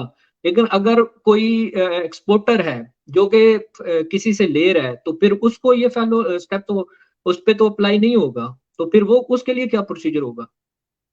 बड़ा सिंपल है, क्वेश्चन बड़ा इंपॉर्टेंट है आपका। एक्सपोर्टर्स के पास डीपीपी की शाया करदा लिस्ट होती है, वो उन्हीं लोगों को अच्छा। कांटेक्ट करता है। उस लिस्ट के अंदर लोगों की डिटेल, लोगों के फार्म्स की डिटेल, नाम और सारा कुछ लिखा होता है। एक्सपोर्टर सिंपल कॉल करता है, कहता है भाईजान आपका नाम रजिस्टर्ड है, मैं आपसे माल खरीदना चाहता हूँ। उनकी डील बनती है, वो वहां पे जाता है, अपना माल खरीदता है, उसको अपनी लाइन पे भेजता है और उसको निकाल देता है। बड़ा सिंपल है, ये राइज हो चुका है। तो ये एक्सपोर्टर्स को पता है मैंने कहाँ से लेना है और कैसे लेना है। और जो फार्मर हैं जो खासतौर पर डीपीपी के साथ अपने आप को रजिस्टर्ड करते हैं, वो वही लोग हैं जिन्होंने एक्सपोर्ट करना है। वो दूसरा बंदा जिसने एक्सपोर्ट नहीं करना, जिसने ठेकेदार को बेच देना है मंडी के लिए, उसको परवाही कोई नहीं है। वो कभी भी डीपीपी वाले को कॉल नहीं करता, वो कभी भी डब्बे नहीं लगाता। हो सकता है कुछ लोग डब्बे लगाते हों, बट वो अपने बाग की सफाई के लिए लगाते हैं। एक्सपोर्ट के लिए बहुत सारे लोग नहीं लगाते, क्योंकि पाकिस्तान के अंदर अलमिया ये देखें, आम की अगर मैं बात करूं तो आम आपका 20 लाख टन के करीब पैदा हो रहा है, सिर्फ हम 1.5 लाख टन एक्सपोर्ट कर रहे हैं, 5% भी नहीं है उसका। तो 5% की भी अगर आप एक्सपोर्ट कर लें तो भाई बाकी 95% में से 20% जाया कर लें तो 70% तो लोकली कंज्यूम हो रहा है ना। तो जो लोकली कंज्यूम हो रहा है वो आपको पता है कहां पे जा रहा है, वो हमारी मंडी में जा रहा है। तो for mandi there is no need of DPP, fruit fly traps और बाकी जो एसओपीज है, कोई उसमें कोई ऐसा मामला ही नहीं है। आपको पता है वो पेटी में पैक होता है और डॉम बना के पेटी का उसको भेज दिया जाता है, मिस हैंडलिंग होती है, वो सारा प्रोसीजर आपको पता है। तो ये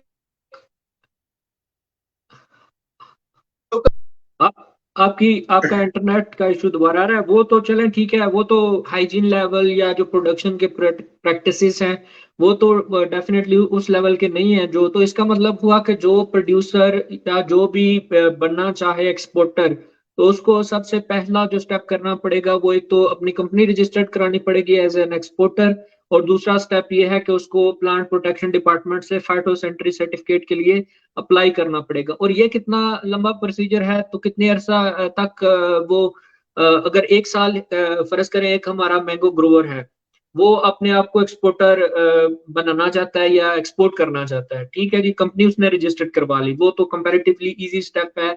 पाकिस्तान कंपनी स्टॉक जो एक्सचेंज है वहां से, और दूसरा स्टेप आ गया फिर ये। तो इसमें ये कितना लंबा प्रोसेस है जो प्लांट प्रोटेक्शन डिपार्टमेंट से उनका परफॉर्मा फिल करना है, और वो ये कितना लंबा प्रोसेस है? मुजाहिद साहब, ऐसा है कि जो प्लांट प्रोटेक्शन है, डीपीपी जिसकी बात आप कर रहे हैं, ये हर साल हर प्रोडक्ट के शुरू में, अब प्रोडक्ट टू प्रोडक्ट मुख्तलिफ चीजें, मैंगो की बात करें तो मैंगो हमारा मार्च में फ्रूट सेटिंग हो जाना शुरू हो जाती है। सिंध में फरवरी में शुरू हो जाती है, पंजाब में मार्च में शुरू हो जाती है। तो मार्च के अंदर इनकी वेबसाइट के ऊपर एप्लीकेशन एक फॉर्म पड़ा होता है, आपने सिंपल वो डाउनलोड करना है, फिल करना है, और इनकी दी हुई ईमेल के ऊपर आपने मेल करना है। जब मेल चले जाती है तो उसके बाद आपको डीपीपी का बंदा कांटेक्ट करता है, शेड्यूल बताता है कि फलां दिन एक टीम का बंदा आएगा, विजिट करेगा, और आपके बाग की मॉनिटरिंग और एवेल्युएशन की बेस पे आपको रजिस्ट्रेशन देगा। हर साल ऐसे होता है। जिन लोगों को नहीं पता उनको मैं बताता चलूं कि डीपीपी की वेबसाइट पे अगर आप जाएं तो आपको ये क्वेश्चनर एक मिलता है, एप्लीकेशन फॉर्म भी बोलते हैं, क्वेश्चनर भी बोलते हैं, for the registration of the orchard. आपने वो डाउनलोड करना है, आपने उसमें सारी तफसील लिखी हुई कि आप हैं कौन, कहाँ के रहने वाले हैं, कौन सी प्रोडक्ट है, कितनी है, कौन सी स्प्रेज कर रहे हैं, कौन सी वैरायटी है, पूरी तफसील है। वो सिंगल पेजर या दो पेज एक डॉक्यूमेंट है, आपको फिल करें, अपना नाम, ईमेल, फोन नंबर, सारी चीजें लिखें, आप उसको दिए हुए, उसमें ईमेल दिया हुआ है उसके ऊपर आप उसको चढ़ा दें, आपको कॉल आ जाएगी। अप्रैल मई के महीने में, 2 महीनों में ये लोग विजिट करते हैं, और विजिट करके मई के मिड में ये एक लिस्ट जारी करते हैं। कोई 7-8 हजार, 9 हजार, 10 हजार लोगों की लिस्ट अब बन चुकी हुई है आहिस्ता आहिस्ता। आपको पता है पहले साल सिर्फ 48 लोग रजिस्टर्ड हुए थे जब डीपीपी ने इनिशिएटिव लिया था, और अगले साल 400 लोग हुए थे, और उससे अगले साल फिर हजारों में हुए थे। क्योंकि पहले साल 48 लोग जो हुए, उन लोगों को बड़ी दिक्कत हुई कि यार ये किस मुसीबत में फंस गए हैं। I am talking about back in, अगर आप जाए ना कोई 10-15 साल पीछे, जब ये एसपीएस की कंप्लायंस के इश्यूज आए, जब हमारी शिपमेंट्स पकड़ जाने शुरू हो गई, जब इंडिया के साथ हमारा कंपटीशन है, इंडिया हमारे शिपमेंट्स पे शिपमेंट करी जा रहा था, हमारी कंप्लायंस की वजह से फ्रूट फ्लाई की चीजें निकल रही थी, तो डीपीपी ने फिर बैटरी की नहीं है, ये डीपीपी की अपनी रिक्वायरमेंट है, तो डीपीपी ने उसको मजीद सिक्योर करने के लिए उस प्रोडक्ट को इस तरह के काम किए हैं। तो ये डीपीपी की वेबसाइट पे आपको ये सारी चीजें मिल जाएंगी। वहां से जाके किसी भी अगर एक्सपोर्टर या प्रोड्यूसर या प्रोसेसर ने अगर ये इन्फॉर्मेशन लेनी है, वहां से डाउनलोड करे, अप्लाई करे। अगर कोई दिक्कत है तो मेरे से रब्ता कर ले, मैं करवा दूंगा। तो वो अपना बाग या अपना फार्म या अपना यूनिट रजिस्टर्ड कराया, और same is the case with the processing processors. जिसने प्रोसेसिंग लाइन लगाई है उसने भी डीपीपी से उसको रजिस्टर्ड करवाना है, उसने कंप्लायंस को मेक श्योर करना है।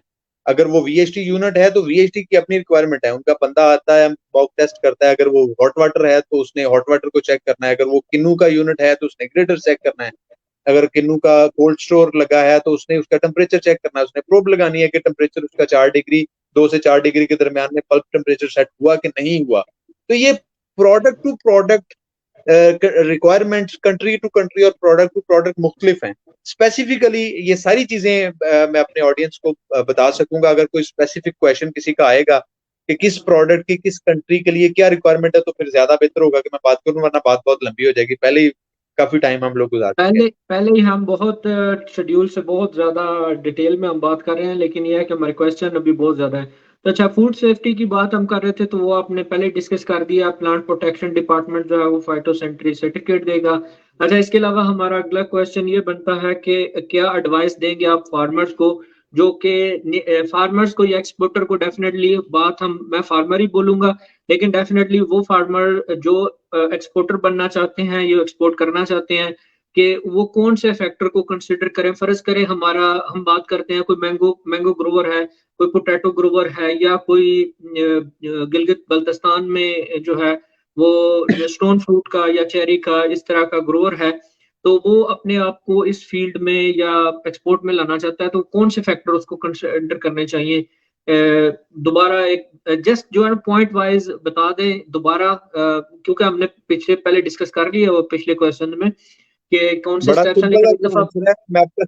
मैं आपका सवाल समझ गया हूँ सर। बड़ा सिंपल आंसर है सर। अपने बायर की और इंपोर्टिंग कंट्री की जो रिक्वायरमेंट है उसको समझें और उस तरह की प्रोडक्ट बनाएं। ये बड़ा सिंपल आंसर है। मैं थोड़ी एग्जांपल दे दूं इसमें। देखें, जापान मांगता है जन्नतुल फिरदौस का माल। जन्नतुल फिरदौस मैं लोकल जुबान में इसलिए इस्तेमाल कर रहा हूँ कि उनको बहुत अच्छा माल चाहिए होता है, तो आपने बहुत अच्छा माल बनाना है। चाइना हम लोगों ने पिछले साल किन्नू की एक शिपमेंट की, तो जिस बंदे से शिपमेंट बना के हम लोगों ने भेजी, उसने कहा अगर मैं ये शिपमेंट बनाने लगूंगा तो मैं साल में शायद 10 शिपमेंट ही कर सकूंगा सीजन में।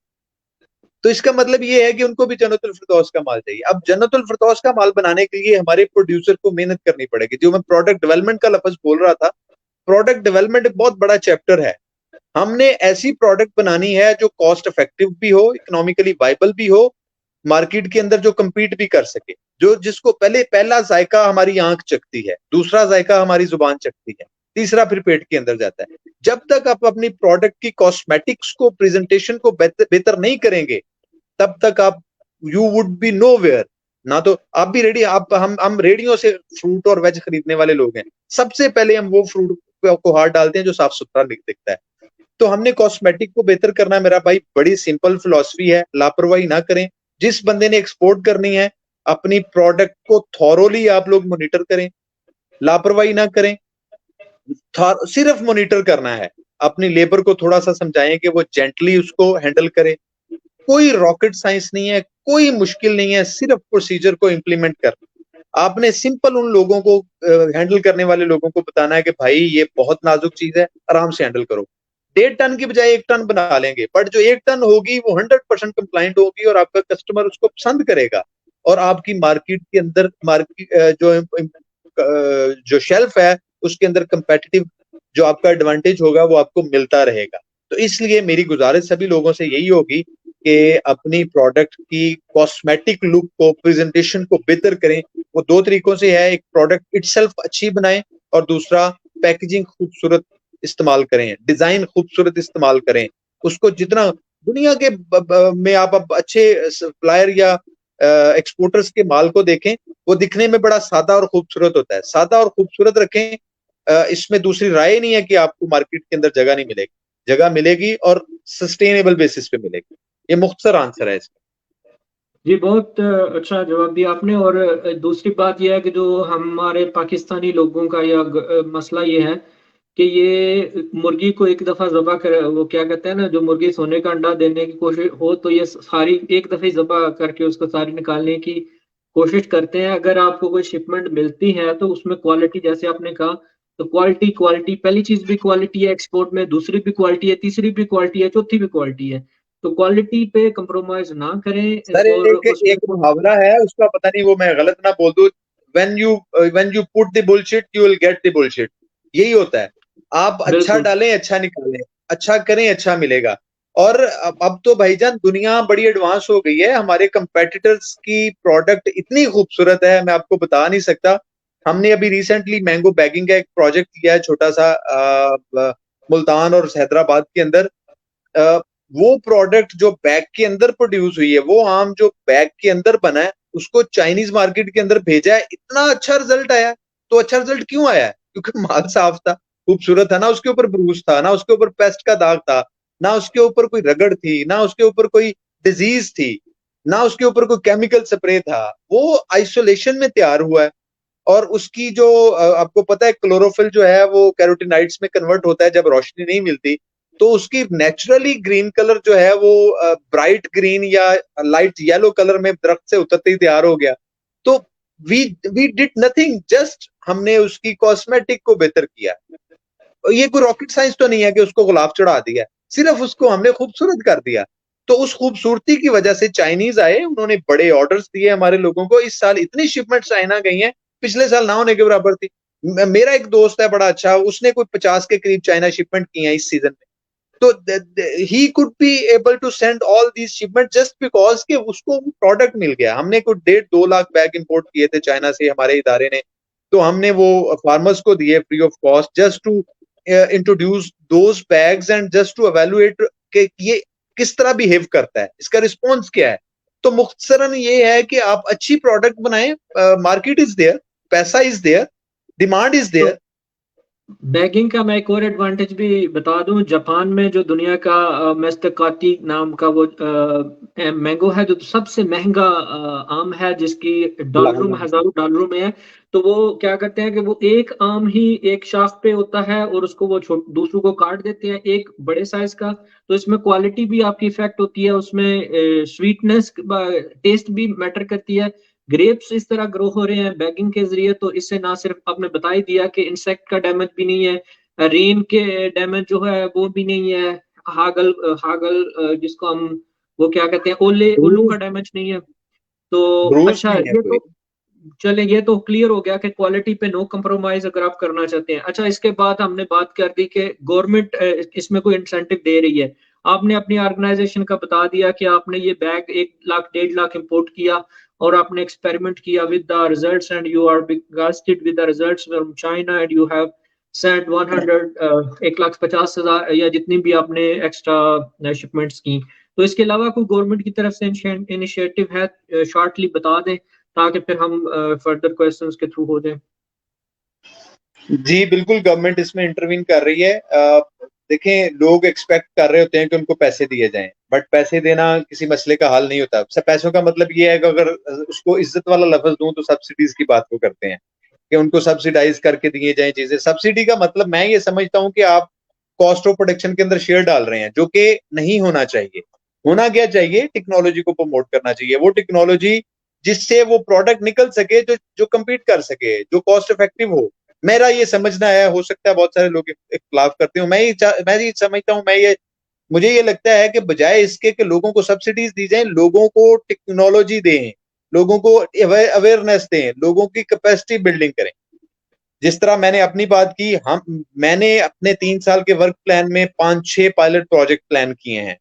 इसी तरह के प्रोजेक्ट्स हैं, किन्नू के ऊपर हैं, आलू के ऊपर हैं, प्याज के ऊपर हैं, और आम के ऊपर हैं, और खजूर के ऊपर हैं। उसकी मैं तफसील में नहीं जाऊंगा क्योंकि वो फिर मेरे इदारे की बात होगी। लेकिन मेरा इदारा फेडरल गवर्नमेंट से है, हम लोग इस तरह के छोटे छोटे प्रोजेक्ट कर रहे हैं to add the value with the product के, जो जिसने इंटरनेशनल मार्केट में जाना है। जिसमें मैंगो बैगिंग का बताया, जिस तरह इसने मैंगो की कॉस्मेटिक को बेहतर किया, बाकी प्रोजेक्ट्स भी प्रोडक्ट की डेवलपमेंट और उसकी कॉस्मेटिक को बेहतर करने के लिए हैं, किन्नू में, आलू में, प्याज में और डेट्स में। इसी तरह जो प्रोविंशियल गवर्नमेंट्स है, चूंकि अब 18वीं तरमीम 18th अमेंडमेंट के बाद पाकिस्तान में एग्रीकल्चर एक डिवॉल्व सब्जेक्ट बन गया है। तो यहाँ पर आपको पता है हर प्रोविंस में जो एग्रीकल्चर के डायरेक्टोरेट्स जो अंग्रेज दौर में बने थे या डिजाइन हुए थे, जो मुझे ज्यादा हिस्ट्री का मैं स्टूडेंट नहीं हूँ लेकिन जो मुझे पता है, वो डायरेक्टोरेट्स ऐसे काम करते हैं कि रिसर्च का इदारा रिसर्च करता है और वो डेवलपमेंट के इदारे को दे देता है कि जो उसने रिसर्च की है वो क्या वाइबल है कि नहीं है। जब वो वाइबल होती है, प्रूव हो जाती है, तो वो एक्सटेंशन के हवाले कर देता है कि बताओ जी लोगों को कि ये करना है, ये नहीं करना है और कैसे करना है। इस तरह के बहुत सारे प्रोजेक्ट चल रहे हैं जो मुख्तलिफ प्रोडक्ट्स की डेवलपमेंट, नई वैरायटीज की इंट्रोडक्शन और एग्जिस्टिंग वैरायटीज जो हमारे पास प्रोडक्ट्स हैं उनकी के अंदर जो बर्निंग इश्यूज चल रहे हैं उनको कैसे फिक्स करना है, उसको कैसे ठीक करना है, और उनको बेहतर करने के लिए छोटी छोटी ग्रांट्स की शक्ल में, छोटे छोटे इंफ्रास्ट्रक्चर की सब्सिडीज की शक्ल में, इंफ्रास्ट्रक्चर डेवलपमेंट की सब्सिडीज की शक्ल में प्रोविंशियल गवर्नमेंट्स के बहुत सारे प्रोजेक्ट चल रहे हैं, जिसमें सरे फहरिस्त नर्सरी के प्रोजेक्ट्स हैं। नर्सरी के ऊपर, ग्रीन हाउसेस के ऊपर गवर्नमेंट पैसा दे रही है, और एक्सपोर्टर्स को के लिए एक एक्सपोर्ट डेवलपमेंट फंड के नाम का एक इदारा है मिनिस्ट्री ऑफ कॉमर्स का, वहां पे फंड बहुत सारा पड़ा हुआ है। अगर एक्सपोर्टर्स को कहीं पे सपोर्ट चाहिए for having some kind of mechanisation देख लें, या कोई यूनिट उसको चाहिए, या कोल्ड स्टोरेज चाहिए, तो वो ईडीएफ से फंड ले सकता है आफ्टर सबमिटिंग दी प्रपोजल और दी प्रोजेक्ट के। ये काम करने से एक्सपोर्ट्स इतनी बढ़ सकती हैं, तो वो EDF is open to accept such proposals और प्रोजेक्ट्स, और उसके ऊपर वो फंड देता है। और फेडरल गवर्नमेंट में एमएनएफएसआर कुछ इस तरह के काम कर रहा है, मिनिस्ट्री ऑफ कॉमर्स कुछ इस तरह की फंडिंग के काम कर रही है, और कैपेसिटी बिल्डिंग का काम तो बहुत हो रहा है। अगर मेरी आप हमारे इदारे की वेबसाइट देखें तो हर ऑल्टरनेटिव डे के अंदर हम लोग जाके एक वेबिनार कर रहे हैं फार्मर्स फूड की कैपेसिटी बिल्डिंग के ऊपर। तो ये काम हो रहा है जी। जी, बड़ी खुशहाल बात है जी कि अगर कुछ थोड़ा बहुत हमारे मुल्क में भी काम हो रहा है, लेकिन ज्यादातर लोग तो यहाँ सिर्फ काम दिखाते ही हैं, काम करते नहीं है। अच्छा सर, अगला क्वेश्चन ये है कि कौन सी इमर्जिंग मार्केट ट्रेंड्स हैं fruits and vegetable export industry में, और फार्मर्स को कैसे इसमें अप टू डेट रह सकते हैं? थोड़ा सा आपने वो बात कर दी, ट्रेंड्स जो है क्वालिटी क्वालिटी है, जैसे बैगिंग का आपने बता दिया, अच्छी पैकिंग का आपने बात कर दी, तो फिर यही है कि मेन चीज हाइजीन है, फूड सिक्योरिटी है। तो आप थोड़ा सा 1 मिनट में इसको कर दें, क्योंकि हम टाइम से काफी लेट जा रहे हैं, तो इसलिए मैं इसको शॉर्ट करना चाह रहा हूँ। तो 1 मिनट सर, में काइंडली इसको कर। पेरिशेबल प्रोडक्ट्स के लिए हमेशा रीजनल मार्केट्स को रिकमेंड किया जाता है। दुनिया में किसी का भी एक्सपोर्ट ट्रेंड चेक करके देख लें, ज्यादातर जो डंपिंग होती है वो रीजनल मार्केट्स की होती है। हमारे रीजनल जो नेबरिंग कंट्रीज हैं उनकी तरफ से बहुत पॉजिटिव डिमांड्स हैं। जरूरत सिर्फ है उनकी रिक्वायरमेंट को मीट करने की। जरूरत सिर्फ ये है कि वो अगर चिली से मंगवा रहे हैं तो हम क्यों नहीं दे पा रहे। ये हमारी कुताही है, उनकी कुताही नहीं है। तो simple is answer is much simple कि हमने वो प्रोडक्ट बनानी है जो उनको चाहिए। बहुत बड़ी मार्केट्स हैं हमारे दाएं बाएं इर्द गिर्द, हम वो प्रोडक्ट नहीं बना पा रहे। अगर बना पा रहे हैं तो उस कीमत पे नहीं बना पा रहे जो वहां पे कम्पीट कर सके। तो मैंने कोशिश तो की है कि आसान जुबान में ये बता दूं बात, अपनी प्रोडक्ट को बेहतर करें, अपनी गुड एग्रीकल्चर प्रैक्टिसेस को समझें और अपनाएं, जिससे आपकी कॉस्ट ऑफ प्रोडक्शन भी नीचे आएगी, आपकी क्वालिटी भी बेहतर होगी, और eventually we would be able to compete in जो हमारी रीजनल मार्केट्स हैं। अच्छा, इसमें मैं एक चीज ऐड करता जाता हूँ कि जो मेन चीज है, हम लोग प्रोड्यूस ग्रो कर रहे हैं, लेकिन हम लोग ये नहीं देख रहे कि मार्केट डिमांड क्या है, मार्केट के ट्रेंड्स क्या हैं, और कौन सी प्राइस पे इंडिया या बांग्लादेश या और हमारे नेबरिंग कंट्रीज जो उस प्रोडक्ट को बेच रहे हैं। मैं एग्जांपल देता हूँ चिलीज की। यूरोप में चिलीज की बहुत बड़ी डिमांड है, और लेकिन प्रॉब्लम ये है कि जो चिलीज हम ग्रो कर रहे हैं वो चिलीज बहुत हार्ड है ना। और जो चिलीज यूरोप में इधर बिक रही हैं या जिनकी डिमांड है वो बड़ी लाइट है, बड़ी माइल्ड है। तो इसी तरह लेमन है या सिट्रस के जिसको हम नींबू कहते हैं, लीमू कहते हैं, तो वो भी इधर बहुत उस जस्ट मैं एन एग्जांपल दे रहा हूँ कि देखना आपने ये है कि जो आपकी डेस्टिनेशन है उसमें क्या प्रोडक्ट चाहिए और उसको आप किस तरह मीट कर सकते हैं। अच्छा सर, अगला ये है मैं तो सर कि इसमें थोड़ा सा ऐड करता जाऊं। आपने जो चिली की बात की, बहुत चिली की बड़ी डिमांड है यूरोप में। अनफॉर्चुनेटली पिछले 1 महीने में पाकिस्तान से 24 शिपमेंट्स हमारी रिटर्न हुई हैं because of maximum residual limit जो हमारी है लेवल की, वो ऊपर चली गई है। देखें, प्रोडक्ट की डिमांड का मसला नहीं है, बहुत डिमांड है। मैं 1 महीने की बात कर रहा हूँ, with in 1 month 24 consignments return हुई हैं चिली की, और 14 कंसाइनमेंट हमारी दूसरी प्रोडक्ट्स की रिटर्न हुई है just because of single issue, MRL. भाई अभी अभी कस्टमर के पास तो वो गई नहीं है, कस्टमर ने तो बाद में देखना है, पहले तो आपके कस्टम ने, आपके एनपीपीओ ने रोक दिया उसको। आप एनपीपीओ को जानते हैं, एनपीपीओ ने मेक श्योर करना है, उसने चेक किया, उसमें रेजिड्यू निकल आए। तो ये सारी चीजों का ताल्लुक फार्मर एंड से है, एक्सपोर्टर इसमें कुछ नहीं कर सकता। एक्सपोर्टर ने तो प्रोडक्ट पकड़ा, शिप प्रोसेस किया, शिप करके भेज दिया। अब उसके ऊपर कौन कौन सा केमिकल स्प्रे हुआ, किस उसको क्या बोलते हैं हम, इंटरवल जो होता है प्री हार्वेस्ट पीएचआई, पीएचआई हम लोग बोलते हैं, जो प्री हार्वेस्ट इंटरवल होता है वो कितना होना चाहिए था और कितना उसने रखा। 14 दिन का अगर उसका था टाइम, तो आपने 7 दिन पहले स्प्रे किया, तो वो कैसे उसको आप खत्म करेंगे। तो बहुत सारे ऐसे इश्यूज हैं। हमने प्रोडक्ट बेहतर करनी है भाई, मार्केट है बहुत है, जगह बहुत है, अच्छा पैसा मिलता है, हम प्रोडक्ट नहीं बना पा रहे।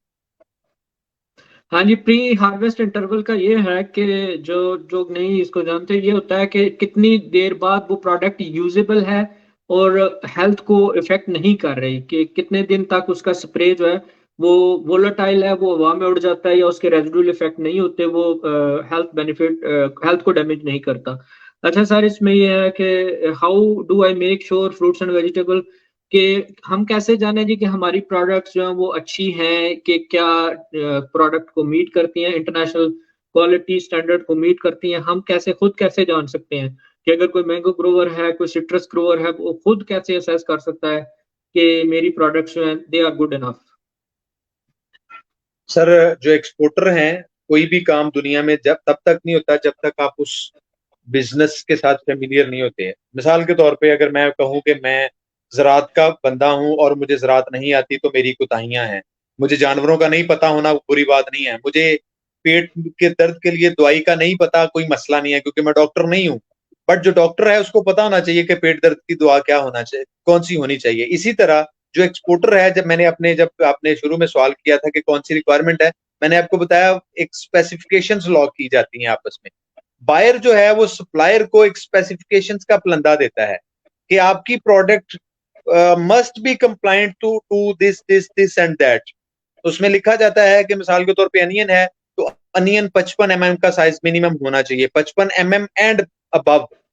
उसमें लिखा जाता है कि ये फिजिकल इंजरी से पाक होना चाहिए। उसमें लिखा जाता है ये स्प्राउटिंग से पाक होना चाहिए। उसमें लिखा जाता है कि ये मिक्स ऑफ अदर वैरायटीज से पाक हो।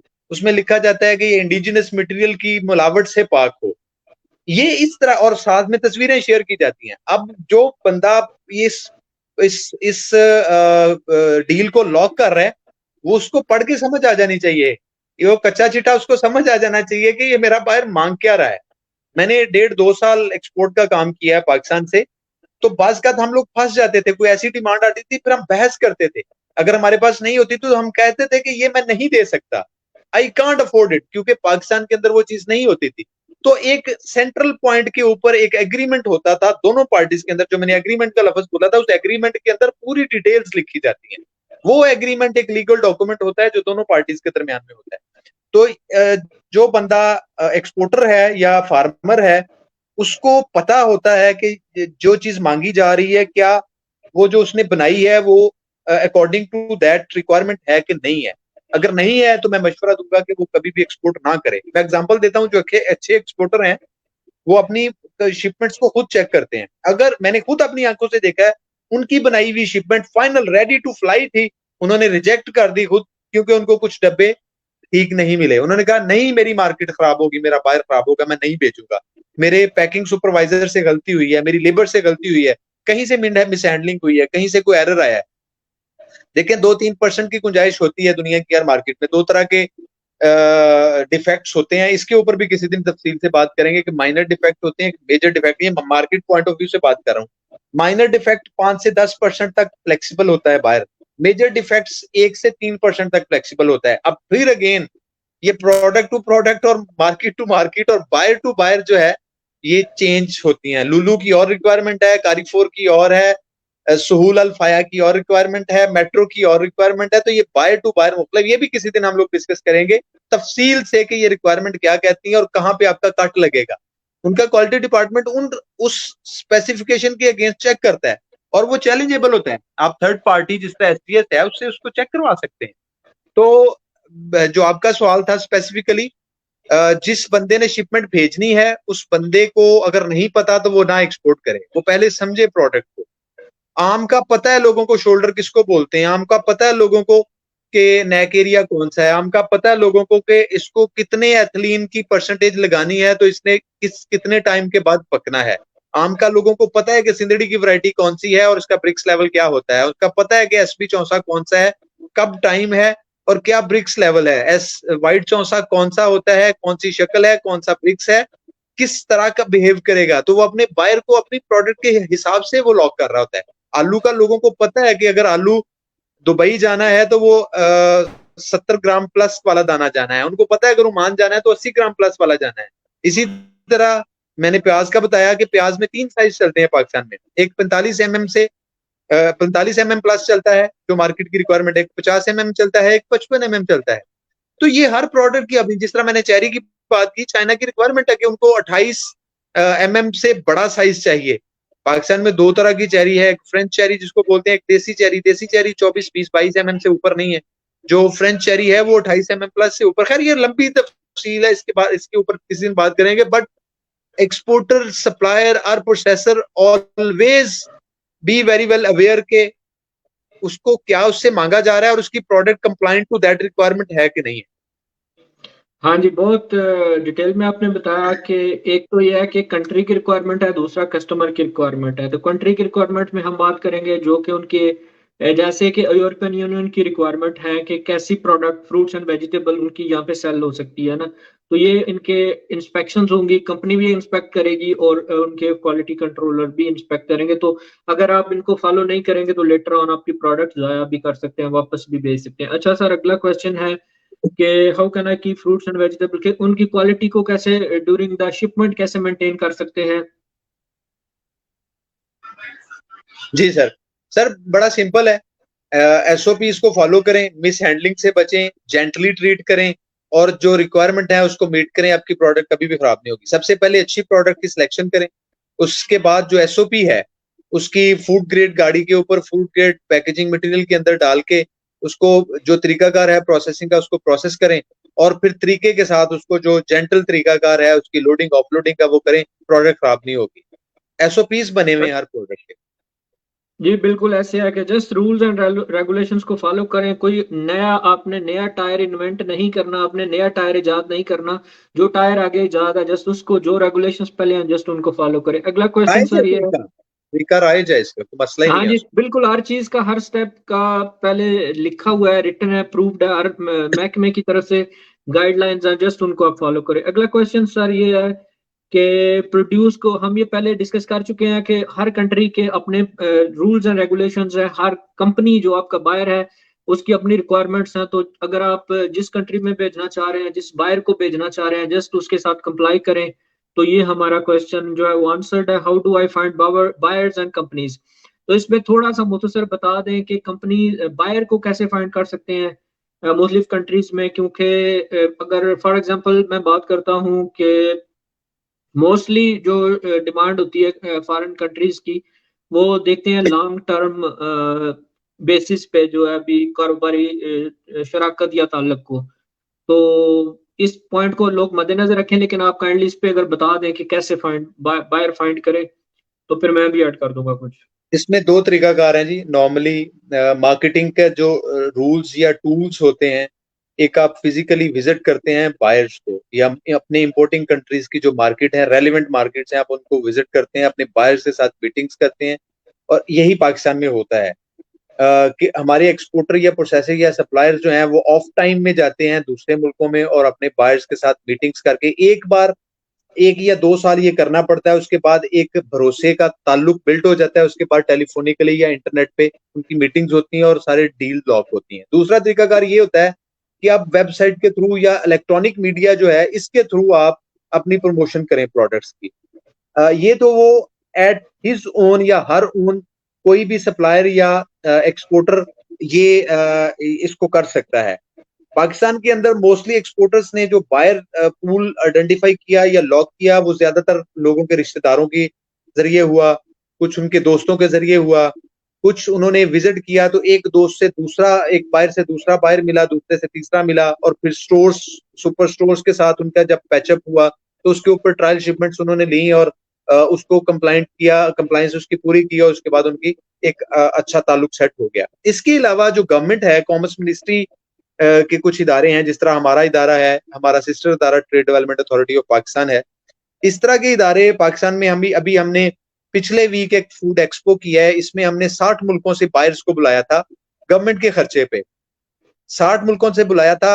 600 से ज्यादा मुख्तलिफ जो इम्पोर्टर्स या बायर्स हैं वो आए थे। 180-82 के करीब सिर्फ चाइना से आए थे। हमने पाकिस्तान से मुख्तलिफ तबका, मुख्तलिफ मकतबा जो जो प्रोडक्ट्स हैं उनके लोगों को मदऊ किया। गवर्नमेंट ने फ्री ऑफ कॉस्ट लोगों को, कुछ लोगों को फीस चार्ज हुई स्टॉल की, बाकी चीजें ज्यादातर फ्री थी। यहाँ पर स्टॉल्स लगे। तकरीबन $400 मिलियन की डील्स लॉक हुई पाकिस्तान में। लोगों को, बायर और एक्सपोर्टर को एक प्लेटफॉर्म मिला गवर्नमेंट की तरफ से, इंटरेक्शन हुआ, लोगों ने कार्ड एक्सचेंज किए, प्रोडक्ट दिखाई, बातें हुई, डीलें लॉक की। जो एमओयू साइन हुए, जो डीलें लॉक उन्होंने की यहाँ पे उसका रिकॉर्ड जो हमारे पास आया वो $400 मिलियन से ज्यादा का डील लॉक नेक्स्ट ईयर के लिए हो गई। एक प्लेटफॉर्म मिला। इस तरह मुख्तलिफ एग्जीबिशन हैं जहां पर मैं कहूंगा, रिकमेंड करूंगा अपने एक्सपोर्टर्स को या सप्लायर्स को वो जाया करें। जिस तरह बर्लिन के अंदर आपके होती है बहुत बड़ी एक फ्रूट एक्सपो होती है फ्रूट फूड लॉजिस्टिक लॉजिस्टिका, का। एशिया के एशिया अंदर एशिया सिंगापुर लॉजिस्टिका के भी अंदर, होती है। हाँ सिंगापुर के अंदर होती है, दुबई के अंदर सियाल होती है। दुनिया में मुख्तलिफ मुल्कों में मुख्तलिफ साल के टाइम्स पे इस तरह की एग्जीबिशंस होती हैं। वहां पे खावर जाएं, साहब, बायर पूल आपको मिलेगा। खावर साहब प्लीज थोड़ा सा शार्ट हम इसको करना चाह रहे हैं क्योंकि थोड़े से सवाल भी हैं और फिर एंड पे भी। तो इसका फिर मेन ये हो गया कि एक तो आपकी फ्रेंड्स एंड फैमिली हैं जो आपको इसमें हेल्प कर सकते हैं, दूसरा इंटरनेशनल फोरम्स हैं, एग्जीबिशंस हैं, या जिस तरह आप जैसे प्रोफेशनल्स हैं जो कि इस फील्ड में हैं, वो भी आपको इस हवाले से कुछ गाइडलाइन दे सकते हैं। क्योंकि अगर आप खुद किसी को अप्रोच करने की कोशिश करेंगे by mail, by message, by phone, तो गायबाना या एक बंदा आपको जानता नहीं है, आपकी कंपनी को नहीं जानता, तो ये आपको इतना हेल्प आउट नहीं करेगी। लेकिन ये है कि ज्यादा प्रैक्टिकल वे ये है कि आप इन पर्सन एग्जीबिशंस में जाएं और इस तरह जो है अपने आप को, अपनी प्रोडक्ट को प्रमोट करें और इस तरह आपकी डील्स साइन होगी। अच्छा सर, अगला क्वेश्चन है, can you tell me about any challenges I made to export? ये हम बड़ी डिटेल में बात कर चुके हैं, जो चैलेंजेस आ सकते हैं ये हम ऊपर डिस्कस कर चुके हैं। तो अगला है, what are some basic steps I should follow if I start my exporting? So sir इसको जस्ट 5-6 पॉइंट्स में वही बातें जो हम सर ये पहले कर बात बड़ी चुके हैं। तफसील में हो गई है। बेसिक हाँ जी। स्टेप ये है कि आप सप्लाई बेस मेक श्योर करनी है, आपने जो इंपोर्टिंग कंट्री या बायर की रिक्वायरमेंट है उसको मेक श्योर करना है। तो ये बेसिक स्टेप है, इसमें कोई ऐसी रॉकेट साइंस नहीं है। हर प्रोडक्ट का, हर मुल्क का जो एक्सपोर्ट या इंपोर्ट का तरीकाकार है वो राइज है, उसको पहले समझ लें अच्छे तरीके से। फोरम मौजूद हैं, उसको समझने के बाद हर स्टेप को फॉलो करें, आप एक्सपोर्ट कर पाएंगे। अच्छा, इसमें खावर साहब आपकी इजाजत से मैं कहना चाहूंगा कि मुझे लगता है कि हमें प्रोडक्ट बेस कोई सेशन करना चाहिए या कंट्री बेस सेशन करना चाहिए, कि जिसमें हम क्योंकि हमारा ये सेशन है, कुछ लोग देख के कहेंगे जी कि एट द एंड हमें तो कुछ समझ नहीं आया ना। क्योंकि कुछ लोगों के लिए जो ऑलरेडी इस बिजनेस में, उनके लिए ये बातें में भी जर्नल हूँ, उनको जर्नल लगे, तो हम ऐसे लोगों के लिए मजीद सेशन करेंगे इंशाल्लाह। और उसमें हम कोशिश करेंगे, जैसे मैंगो है, जैसे सिट्रस है, जैसे चेरी है, या जैसे और अनियन है, प्याज है, आलू है, तो हम कोशिश करेंगे कि हम स्पेसिफिकली सिर्फ एक प्रोडक्ट को बेस बनाएं और उससे रेलेवेंट सारी बातें आपसे डिस्कस करें। लेकिन ये कीप इन माइंड कि ये हमारे इंफॉर्मेटिव सेशंस हैं।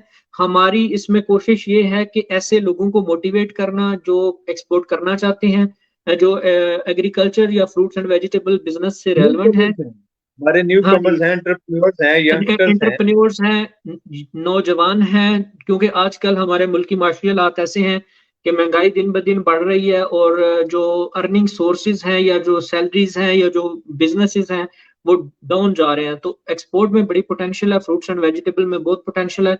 तो हमारा मोटिव और हमारा एम यही है कि एक टीम, एक ग्रो ऐसा तश्कील देना, ऐसे मोटिवेटेड लोगों का जो कि इसमें आगे चल सके। लेकिन बी श्योर के ये एक इंटरव्यू से आप नहीं कर पाएंगे, तो इसके लिए आपको हमारा साथ देना पड़ेगा। और हावर साहब और मैं इसमें, और मजीद दो जो भी लोग इसमें हैं, वो आपकी हेल्प करेंगे जिस हद तक हम कर सकते हैं। डेफिनेटली जिस हद तक हम कर सकते हैं हम करेंगे।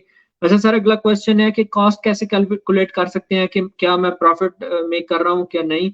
इसमें सिंपल, आप 1 टन मैंगो की एग्जांपल माइंड में रख लें कि 1 टन जो पाकिस्तान में कितना बिक रहा है, तो अगर उसको कोई एक्सपोर्ट करता है तो उसके एडिशनल चार्जेस पे कितने आएंगे। जस्ट एक स्पेसिफिक एग्जांपल और शॉर्ट जवाब सर। Thank you.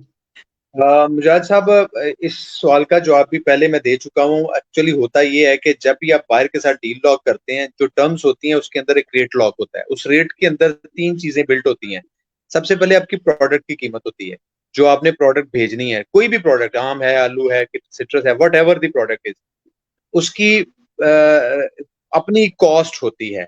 आपने खरीदी, प्रोसेस की, प्रोसेस्ड प्रोडक्ट की एक कॉस्ट, उसके ऊपर एक कॉस्ट लगती है जिसको पैकेजिंग मटेरियल बोलते हैं, ये दूसरी कॉस्ट है। तीसरी कॉस्ट होती है फ्रेट की। अब फ्रेट के केसेस में मुख्तलिफ मार्केट का और मुख्तलिफ प्रोडक्ट का मुख्तलिफ सिनेरियो है। बाई रोड के कॉस्ट और है, बाई सी की बहुत कम है, और बाई एयर की बहुत ज्यादा है। मिसाल के तौर पे कनाडा की जो करंट ईयर की जो फ्रेट की बाई ईयर की कॉस्ट थी, वो तकरीबन 1600-1700 रुपए से लेके 2200 रुपए तक, पाकिस्तानी रुपीज तक पर केजी की कॉस्ट, पर केजी की। यूरोप की कॉस्ट जो थी वो 6 होती है, ये रुपयों में नहीं होती। और डॉलर आपका रोज ऊपर से नीचे, नीचे से ऊपर जाता रहा है। ओपन मार्केट में कुछ और रहा है, बैंक में कुछ और रहा है। तो इस तरह के बहुत सारे इश्यूज होते हैं, बट आपने केयरफुल रहना है, सारी चीजों को बिल्ड करना है while you would be quoting your invoice or price to your buyer। तो आपने इन चीजों का ख्याल रखते हुए चीज प्राइस कोट करें। जी आप बात सर करना आपने तीन प्राइस बताई हैं, एक आपकी प्रोडक्ट प्राइस है, दूसरी आपकी पैकेजिंग प्राइस है, तीसरी आपकी फ्राइट चार्जेस हैं जो कि डिपेंड करेंगे कि आपका बाय रोड भेज रहे हैं, बाय सी भेज रहे हैं या बाय एयर भेज रहे हैं। और फ्राइट चार्जेस जो है आपका फ्रेट एजेंट या जो आपका वो क्लियरेंस एजेंट होगा उसके साथ डील करके आपको पता चल जाएंगे, या जो भी आपका फर्दर उससे आपको पता चल जाएंगे। अच्छा, what should I do if I am worry about my English skills and dealing with the buyers from other countries?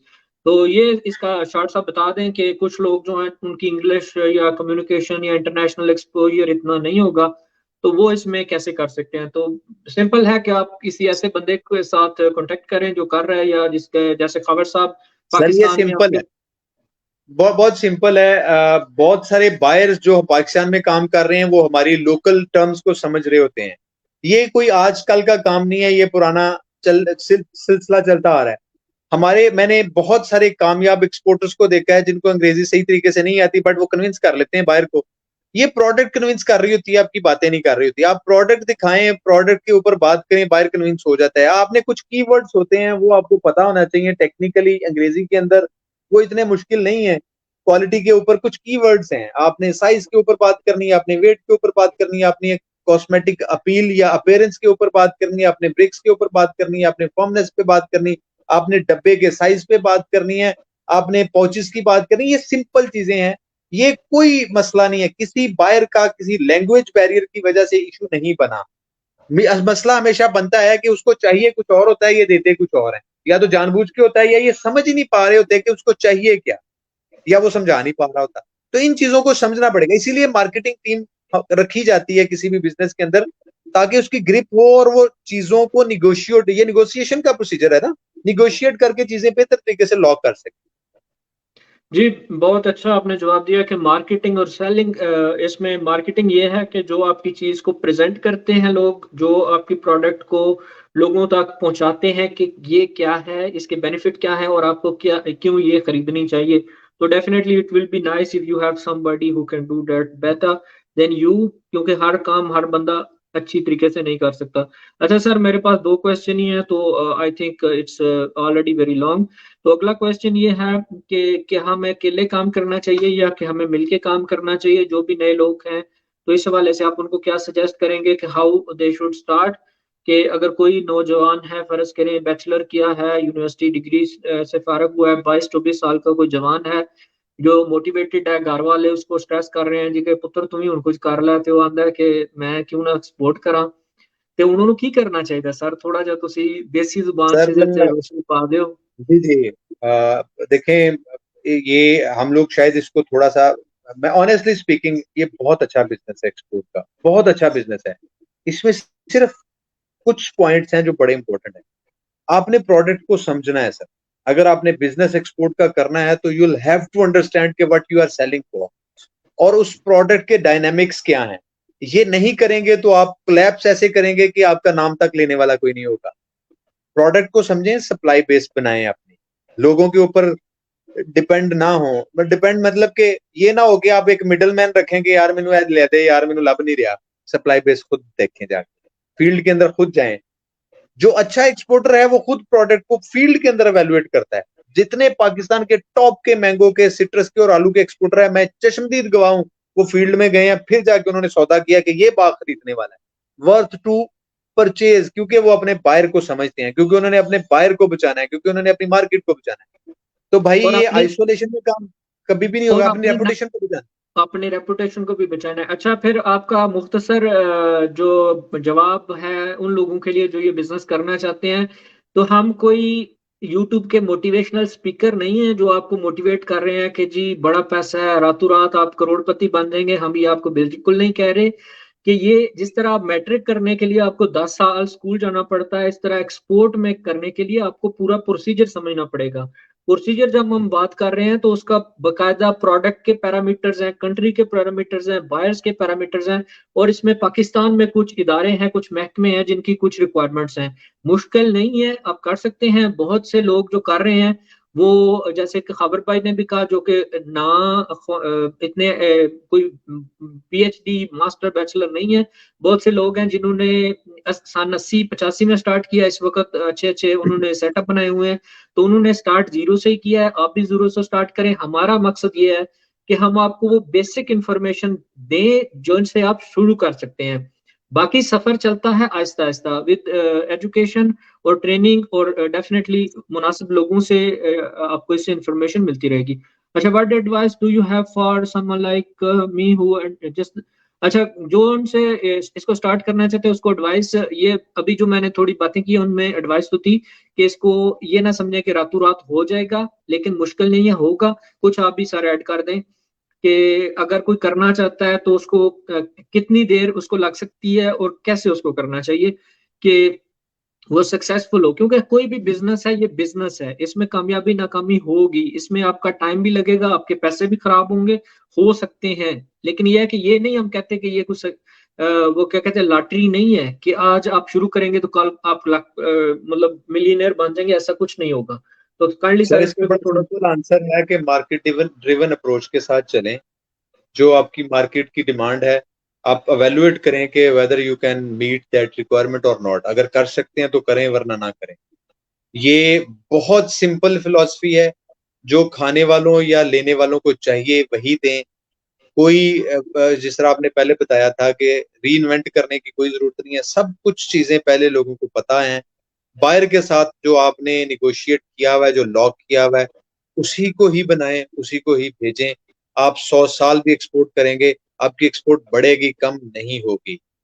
ये सिंपल सी फिलॉसफी है, इसको फॉलो करें। बिल्कुल खाबर साहब, बहुत अच्छी आपने बात की। जो लोग खरीदना चाहते हैं उनको वो बेचें, जिस तरह का खरीदना चाहते हैं ऐसा बेचें, और जिस कंडीशन में उनको अच्छा लगे। और आपको वो देखें, एक चीज है, बायर देखता है कि क्या जो मैं पैसे दे रहा हूँ इस प्रोडक्ट के, क्या वो वैल्यू मुझे मिल रही है या उससे ज्यादा मिल रही है। तो इस चीज को आप ज़हन में रखें कि इट ऑलवेज, बिजनेस हमेशा लॉन्ग टर्म में होता है। एक दफा आप एक शिपमेंट भेज देंगे, माल अगर आप खराब भेजेंगे तो आप अपनी मार्केट नहीं, अपना नाम लूज करेंगे, और आप दोबारा उसमें एंटर नहीं हो सकेंगे उस मार्केट में। अच्छा sir, last second last question है कि what do you see as the future of future vegetable fruit and vegetable export industry in Pakistan. तो अगर मैं बात करूं 3 से 5 साल में, तो पाकिस्तान में अगर इस वक्त कितने एक्सपोर्टर होंगे, तो आप 3 से 5 साल में कितने मजीद ऐड होते देख रहे हैं, या आपकी कोशिश होगी कि आप अपनी तरफ से ऐड कर सकें? लेट्स आस्क मी इन आप अनदर वे। सवाल आपका बहुत ब्रॉड है, लेकिन जो पहला पार्ट था इसका कि फ्यूचर क्या है, sir I am much optimistic. Future बहुत ब्राइट है। जैसा कि मैंने थोड़ी देर पहले अर्ज किया था कि हमने अभी एक इवेंट किया है, एक प्लेटफॉर्म गवर्नमेंट ने मुहैया किया हमारे सप्लायर को। 403 मिलियन की डील लॉक हुई है, 403 मिलियन डॉलर की। अब ये वो डील लॉक हुई है जो इन एडिशन टू एग्जिस्टिंग जो हमारे पास ऑलरेडी हो रहा है। अब ये चूंकि प्लेटफॉर्म मुहैया हुआ है, एक्सपोर्टर्स को, नए एक्सपोर्टर्स को नए बायर से मिलने का मौका मिला है, बगैर किसी कॉस्ट के इन्वॉल्व किए, बगैर कोई एफर्ट इन्वॉल्व किए हुए। अब देखना ये है कि वो सस्टेन कितना कर पाते हैं। ये अब उनको उनको मार्केट दिखा दी, उनको रास्ता बता दिया। अब हमारे एक्सपोर्टर्स की अपनी हिम्मत है, उनकी कैपेबिलिटीज हैं कि वो सस्टेन कर पाते हैं कि नहीं। उसके लिए जो हमने इतनी लंबी बहस की अभी, अपनी सारी पिछला जो हमारा प्रोग्राम था, कि आप अपने बायर को सेटिस्फाई आपको करना पड़ेगा अगर आपने सस्टेन करना है। आप यकीन करें, मैं ऐसे एक्सपोर्टर्स को जानता हूं जिनको बायर छोड़ता ही नहीं है। एक्सपोर्टर हाथ जोड़ता है कि भाई नहीं है मेरे पास प्रोडक्ट, बायर कहता है यार तू प्रोडक्ट भेज दे, मैं बेच लूंगा, तेरी मेहरबानी। बायर बायर मांग रहा है, सप्लायर नहीं दे रहा। तो मैंने एक दिन, मेरा एक दोस्त है सप्लायर, मैंने कहा यार तू क्यों नहीं दे रहा? कहता है भाई जो उसको चाहिए वो मेरे पास नहीं है। That is the credibility. अब वो क्रेडिबिलिटी जो है उसके ऊपर रिलायबिलिटी उसकी बनी हुई है, क्योंकि उसने 10 साल उसको वैसा माल दिया, जो उससे भी अच्छा माल दिया जो उसकी एक्सपेक्टेशंस थी। जो नया एडिशन की आप बात कर रहे हैं, हमारी जो यूथ है, मैंने ऑनेस्टली पिछले 3-4 साल के अंदर देखा है, बहुत नए बच्चे आए हैं, बहुत नए लोग आए हैं इस बिजनेस के अंदर। क्योंकि कन्वेंशनल फार्मिंग और conventional type mind of set के जो एक्सपोर्टर्स हैं, वो अभी में सस्टेन नहीं कर पाएंगे। उसकी बड़ी वजह ये है कि बदलती हुई चीजों को समझना और उनको अडॉप्ट करना, हमारी यूथ की थोड़ी सी स्पीड बेहतर है। तो चीजों को सिर्फ समझने की जरूरत होती है यूथ। इसलिए मैं बहुत सारे ऐसे एक्सपोर्टर्स को जानता हूं जिनका इंडक्शन जो एडिशन हुआ है इस इंडस्ट्री के अंदर, एक्सपोर्टर्स की जो हमारा एक समझने के पूल बना हुआ है, उस पूल के अंदर जो उनकी एडिशन हुआ है वो पिछले 4 से 5 साल में हुआ है। तो आई होप कि जिस तरह लोग चीजों को समझ रहे हैं और इस बिजनेसेस में, इस तरह के बिजनेसेस में आ रहे हैं, और एक और भी ट्रेंड सेट हो रहा है कि बहुत सारे फार्मर्स ने अपने बच्चों को तैयार किया कि आप इस बिजनेस में जाओ। तो आई होप के आने वाले चंद सालों में, 4 से 5 सालों में काफी ज्यादा एडिशन होगा नए जी बहुत एक्सपोर्टर्स का। जी बहुत शुक्रिया खबर साहब। तो आखिर में जो है, मैं खबर साहब से अलविदाई कमेंट्स लेने से पहले एक बात कहना चाहूँगा कि कोरोना आया जिसमें बड़े रेस्टोरेंट बंद हुए, बड़े बिजनेसेस बैंकरप्ट हो गए, लेकिन जो फलों और सब्जियां और खाने पीने की मार्केट्स थी वो कोरोना में भी ओपन रही। तो ऊपर गई, बिजनेस ऊपर गई, ओपन रही और वो लोग काम करते रहे ज्यादा क्योंकि जब एक्सपोर्ट तक, हुई सर, ज्यादा ऊपर गई। हाँ जी, क्योंकि जब कोरोना का टाइम था तो लोग ज्यादा कॉन्शियस हो गए थे हेल्थ के बारे में, अपनी न्यूट्रिशन के बारे में। तो मैं ये बात कहना चाह रहा हूँ कि एग्रीकल्चर, फ्रूट्स एंड वेजिटेबल एक ऐसा बिजनेस है, जब तक इंसान रहेंगे, जब तक इंसान से मिलती जुलती चीजें रहेंगी, ये बिजनेस रहेगा। अगर आप इस बिजनेस में आएंगे या इस बिजनेस को चुनेंगे तो एक आप ऐसी फील्ड का इंतखाब करेंगे कि जो हमेशा रहेगी जब तक इंसान रहेंगे। आप अगर फैशन इंडस्ट्री में आते हैं तो फैशन बदलता रहता है, ट्रेंड बदलते रहते हैं, चीजें बदलती रहती हैं। लेकिन फ्रूट्स एंड वेजिटेबल एक ऐसी चीज है कि जो जब तक इंसान है साथ चलते रहेंगे। तो इसके साथ ही मैं आप सबका भी मशकूर हूँ कि जिन्होंने हमें देखा, हमें हमें हमारा साथ दिया या इस प्रोग्राम को बाद में देखेंगे। तो जैसे कि हमने शुरू में कहा था कि हम आपके क्वेश्चंस का इंतजार भी करेंगे, आपको जवाब भी देंगे जिस हद तक हम आपको गाइड कर सके, क्योंकि जनरल क्वेश्चंस हमने डिस्कस कर दिए हैं। अगर कोई स्पेसिफिक क्वेश्चन हुआ तो आप मुझसे कांटेक्ट कर सकते हैं, मैं खबर साहब को फॉरवर्ड कर दूंगा या इनका कांटेक्ट आपसे साथ शेयर कर दूंगा। तो आखिर में मैं खबर साहब का भी मशकूर हूँ और इनसे रिक्वेस्ट करता हूँ कि अपने कोई आखिरी कमेंट्स जो हैं, जो छोटा सा एक मैसेज जिस तरह मैंने दिया कि एग्रीकल्चर एक बिजनेस है जो कि ता कयामत जारी रहेगा जब तक इंसान रहेंगे, क्योंकि उन्होंने खाना तो है ही। तो आप भी सर कोई ऐसा मैसेज दे दें और इसके बाद हम अपने व्यूअर्स हैं उनको हम खुदा हाफिज कहेंगे। लेकिन आपने जाना नहीं है, आप अपना एंडिंग वर्ड्स प्लीज बोलें, फिर हम सी ऑफ कहेंगे और जी थोड़ी सी बात आपस में करेंगे। जी जी, सर। मुजाहिद साहब, मेरा चूंकि ये आज का सेशन जो था वो एक्सपोर्टर्स, प्रोसेसर्स और फार्मर्स के लिए हमने मुनक्कद किया था, मेरी सारे लोगों से गुजारिश है कि शॉर्टकट छोड़ दें। शॉर्टकट हमारे लोगों को मरवा रहे हैं। जो प्रोडक्ट की रिक्वायरमेंट है, जो मार्केट्स की रिक्वायरमेंट है, उनको पूरा करें और ड्यू डिलिजेंस के साथ करें। किसी एक स्टेप के ऊपर भी अगर आप ये समझते हैं कि कोई फर्क नहीं पड़ता और अपनी लेबर के ऊपर आप ये समझते हैं कि उनको कहते हैं कि यार कोई गल नहीं, खैर है, ये ना करें। जो एक्सपोर्टर्स, जो प्रोसेसर, जो फार्मर्स ड्यू डिलिजेंस का मुजाहरा करते हैं वो कभी भी मार नहीं खाते। मेरी सब लोगों से यही गुजारिश होगी कि इस बिजनेस में बहुत पोटेंशियल है, इतना पोटेंशियल है कि जिस तरह मुजाहिद साहब ने बड़ी खूबसूरत बात की थी, जिंदा रहना है तो फल सब्जी खाना है। सब्जी के अंदर बहुत सारी सब्जियां ऐसी हैं जो मैंडेटरी हैं, हमारी खुराक का हिस्सा हैं, जिनके बगैर हम लोग जिंदा नहीं रह सकते, जिसको बेसिक नेसेसिटी बोलते हैं। कुछ हैं जो हम लोग, जो एलीट क्लास खाती है।